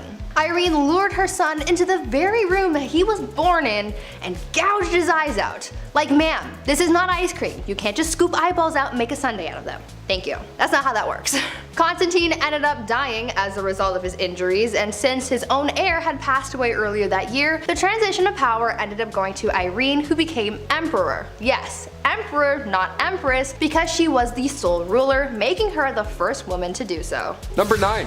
Topless duels. Yeah, you heard me. Hungarian Princess Pauline von Metternich was married to Prince Clemens, but she was born in 1836 and she had to marry her uncle when she was 20 years old. So, surprise, surprise, she was unhappy. Who knew? Weird, right? Since the marriage began, her husband was involved in numerous affairs. He liked going after actresses or singers, anyone glamorous or hot or cool. He barely paid any attention to her. That is until, you know, she started to have fun, live a life maybe. Yeah, once she got over this gross prince, she had a great time. She drank, she smoked, she partied, she defied convention, but most notably, her duel in the summer of 1892. She challenged another royal, a countess of the matter, to a duel in nothing but a corset. Now to this day, it's not yet determined who exactly won this duel, this corset poke off, but a princess dueling in the dark after some drinks, that should be a musical, not Frozen. Get out of here. At number 8, cross-dressing. Empress Elizabeth was quite the character, I guess you could say. Since she was a monarch, she could do whatever she wanted, and that is exactly what she did. You see, she was quite into fashion, more specifically men's fashion. The Empress believed that she just had legs for days, like Naomi Campbell, and she wanted to show them off to the world, but the only problem with that was the fact that back then, pants were reserved for men, and so since she wore dresses all the time, no one got to see her godly legs. Well, to combat that, Elizabeth came up with a solution. She was known to hold huge parties where everyone had to cross-dress. She only did this so that it would give her an excuse to wear pants. And I mean, she could have if she just wanted to wear them on a regular day, but she didn't want to be the only woman in men's clothing, so she made everyone else dress up too. At these parties, no one looked good or really enjoyed themselves for that matter. Women complained that the men's clothing they wore to these parties were unflattering, and the men were just all over the place because they didn't know how to maneuver a hoop skirt. The only person really having a fun time was Empress Elizabeth, but I guess that was really the whole point. Number 7. Check on the dead. Funerals are pretty expensive, especially a royal one at that. It takes a lot of power to dig up and then carry these massive caskets around, which back in the day was even more exhausting. Joanna of Castile was born in 1479. Her marriage to the Duke of Austria was arranged, but she was very much in love, maybe a bit too much. Hear me out. When her husband met his fate in 1506 due to typhoid fever, Joanna would have his tomb unearthed and then opened over and over again, just so she could make sure that he was still there. Now of course I feel bad for the queen here. She was clearly not coping with his death well, but to have his tomb or casket or coffin, whatever you want to call it, to have it opened and closed over and over and then dug up and then put back in the ground, she would make people carry his body around everywhere she went. That's heavy. That is so much work, even keeping it under her bed sometimes. Ugh, I got goosebumps just saying that. That's pretty creepy. Ashes I could understand. That's like a one-man job to carry that around, but a 1,000-pound royal coffin? They have to carry 30 city blocks? My back already hurts thinking of that. No thank you. I quit. At number 6, deadly affairs. Dating is hard. If you've ever been on dating apps like Tinder or Bumble, then you know that things aren't as easy as it may seem when it comes to finding someone that you remotely like. Maybe we should take a page out of Queen Nzinga's book when it comes to dating, because it seemed like she had fun with her escapades. Well, maybe don't actually do what she did because it's actually pretty gruesome, but you get what I'm saying. Queen Nzinga from what is now modern-day Angola was a busy woman. After taking over the throne from her brother, she juggled the monarchy, wars with the Portuguese, and having a love life. The queen pulled together a harem of only the most attractive men, but because she was such a busy person, she didn't really have the time to walk into a room and choose who she was going to sleep with that night, so she came up with an alternative solution. Nzinga would have 2 members of her harem fight each other to the death every night, and whoever won got to sleep with the queen. Solid plan, right? Well, the winner wasn't really all that lucky for too long, because she would have the winner executed the following day. Number 5. Diamond scandals. Queen Mary wasn't the only queen with sticky fingers, it seems. The affair of the diamond necklace has sparked many conversations. France's queen from 1774 to 1792 was Marie Antoinette, and if that name sounds familiar to you, it's because she was the last queen before the French Revolution. She was also known for spending a buck on jewelry. She liked the diamonds. Now this Countess de la Motte was this young lady, a friend of the queen supposedly, who entered the French court in 1785. Now she got somebody to disguise herself as the queen, and then she acted like she was in love with this high society member, all to get her hands on this $12 million necklace. Now she said that she would pay, but never ended up paying a dime, so that's horrible by itself, and the queen supposedly had no idea about any of this or what happened to the necklace. Although this countess pretended to be her friend beforehand. The public went on to hate her for this, not believing in this scandal of course. One of the most notable lines from Marie Antoinette was when the French spoke out for not being able to afford bread. She apparently said, "Well, let them eat cake," which led into the French Revolution and ultimately her demise. Shine bright like a diamond, I guess. At number 4, test drives. Catherine the Great of Russia was well known for a number of things. She was known for being a good leader, a strong ruler, and surprisingly for her naughty bedroom fun times as well. She was well known for her adventures in baby making, and there was once a rumor that she did the deed with a horse. Obviously that wasn't actually true, however she did do it with a lot of men. The only problem that she really faced when it came to finding a new partner was actually having the time to do so. I mean, it's not like she could swipe through Tinder while sitting on her throne, right? What was most important to her was finding a new lover who was skilled in the sack, and she didn't really want to waste time on testing these guys out, so she had someone else do it for her. Catherine had a friend take her potential partner out on a test drive, so to speak, so that she wasn't wasting her time on someone who couldn't meet her standards. Remember, she is a very busy woman. It is said that on a couple of occasions, Catherine's tester friend was caught in bed with Catherine's partner again well after the Empress was with him, and that made things a little complicated, but I imagine that they got past that. Or at least I really hope they did. Number 3. Change religion. Ruling alongside the pharaoh Akhenaton from 1353 to 1336, Queen Nefertiti, aka Lady of Grace, aka the Lost Queen of Egypt, was only 15 years old when she married 16-year-old Akhenaton. Now, alongside her new young husband, she built an entirely new capital city called Amarna and ruled over what's now considered the wealthiest period in ancient Egyptian history. But when it comes to spoiled queens, or rather queens who could do anything they believe with their power, we have to mention the queen that changed Egypt's religion. Both her and her co-ruler were in a cult, the cult of the sun god Aten. In the earliest accounts of the queen, she assisted her husband in a ritual that smited the female enemies of Egypt at the time, and there have been a few blocks that have since been recovered from the Theban tombs of the royal butler that depicts the queen wearing her unique blue crown, part of these sun god rituals. So now cut to the end of the king's ruling, the Aten was now Egypt's main god. Some queens change laws, others change religion. At number 2, fake village. Imagine being so privileged and so disconnected from the world that you pretend to be poor for fun. Well, that's pretty much what Marie Antoinette did. This French queen was known for her lavish and opulent lifestyle, and that's really the only life that she knew. Apparently, living the life of a rich queen started to get a little boring for her, and she wanted to find an escape, and so she got her people to build a fake village for her so that she could pretend to be a commoner. This fake village included 11 cottages, a lake, a water mill, a working dairy, a windmill, a barn, and other quote-unquote peasant buildings. Marie apparently loved this little peasant village, and she would bring other people to enjoy it too. When she brought her guests to the village, she expected them to yes-and their way through the day and really immerse themselves into their role of a common person. She would even tell her ladies to ditch the ball gowns and wear something simple to blend in.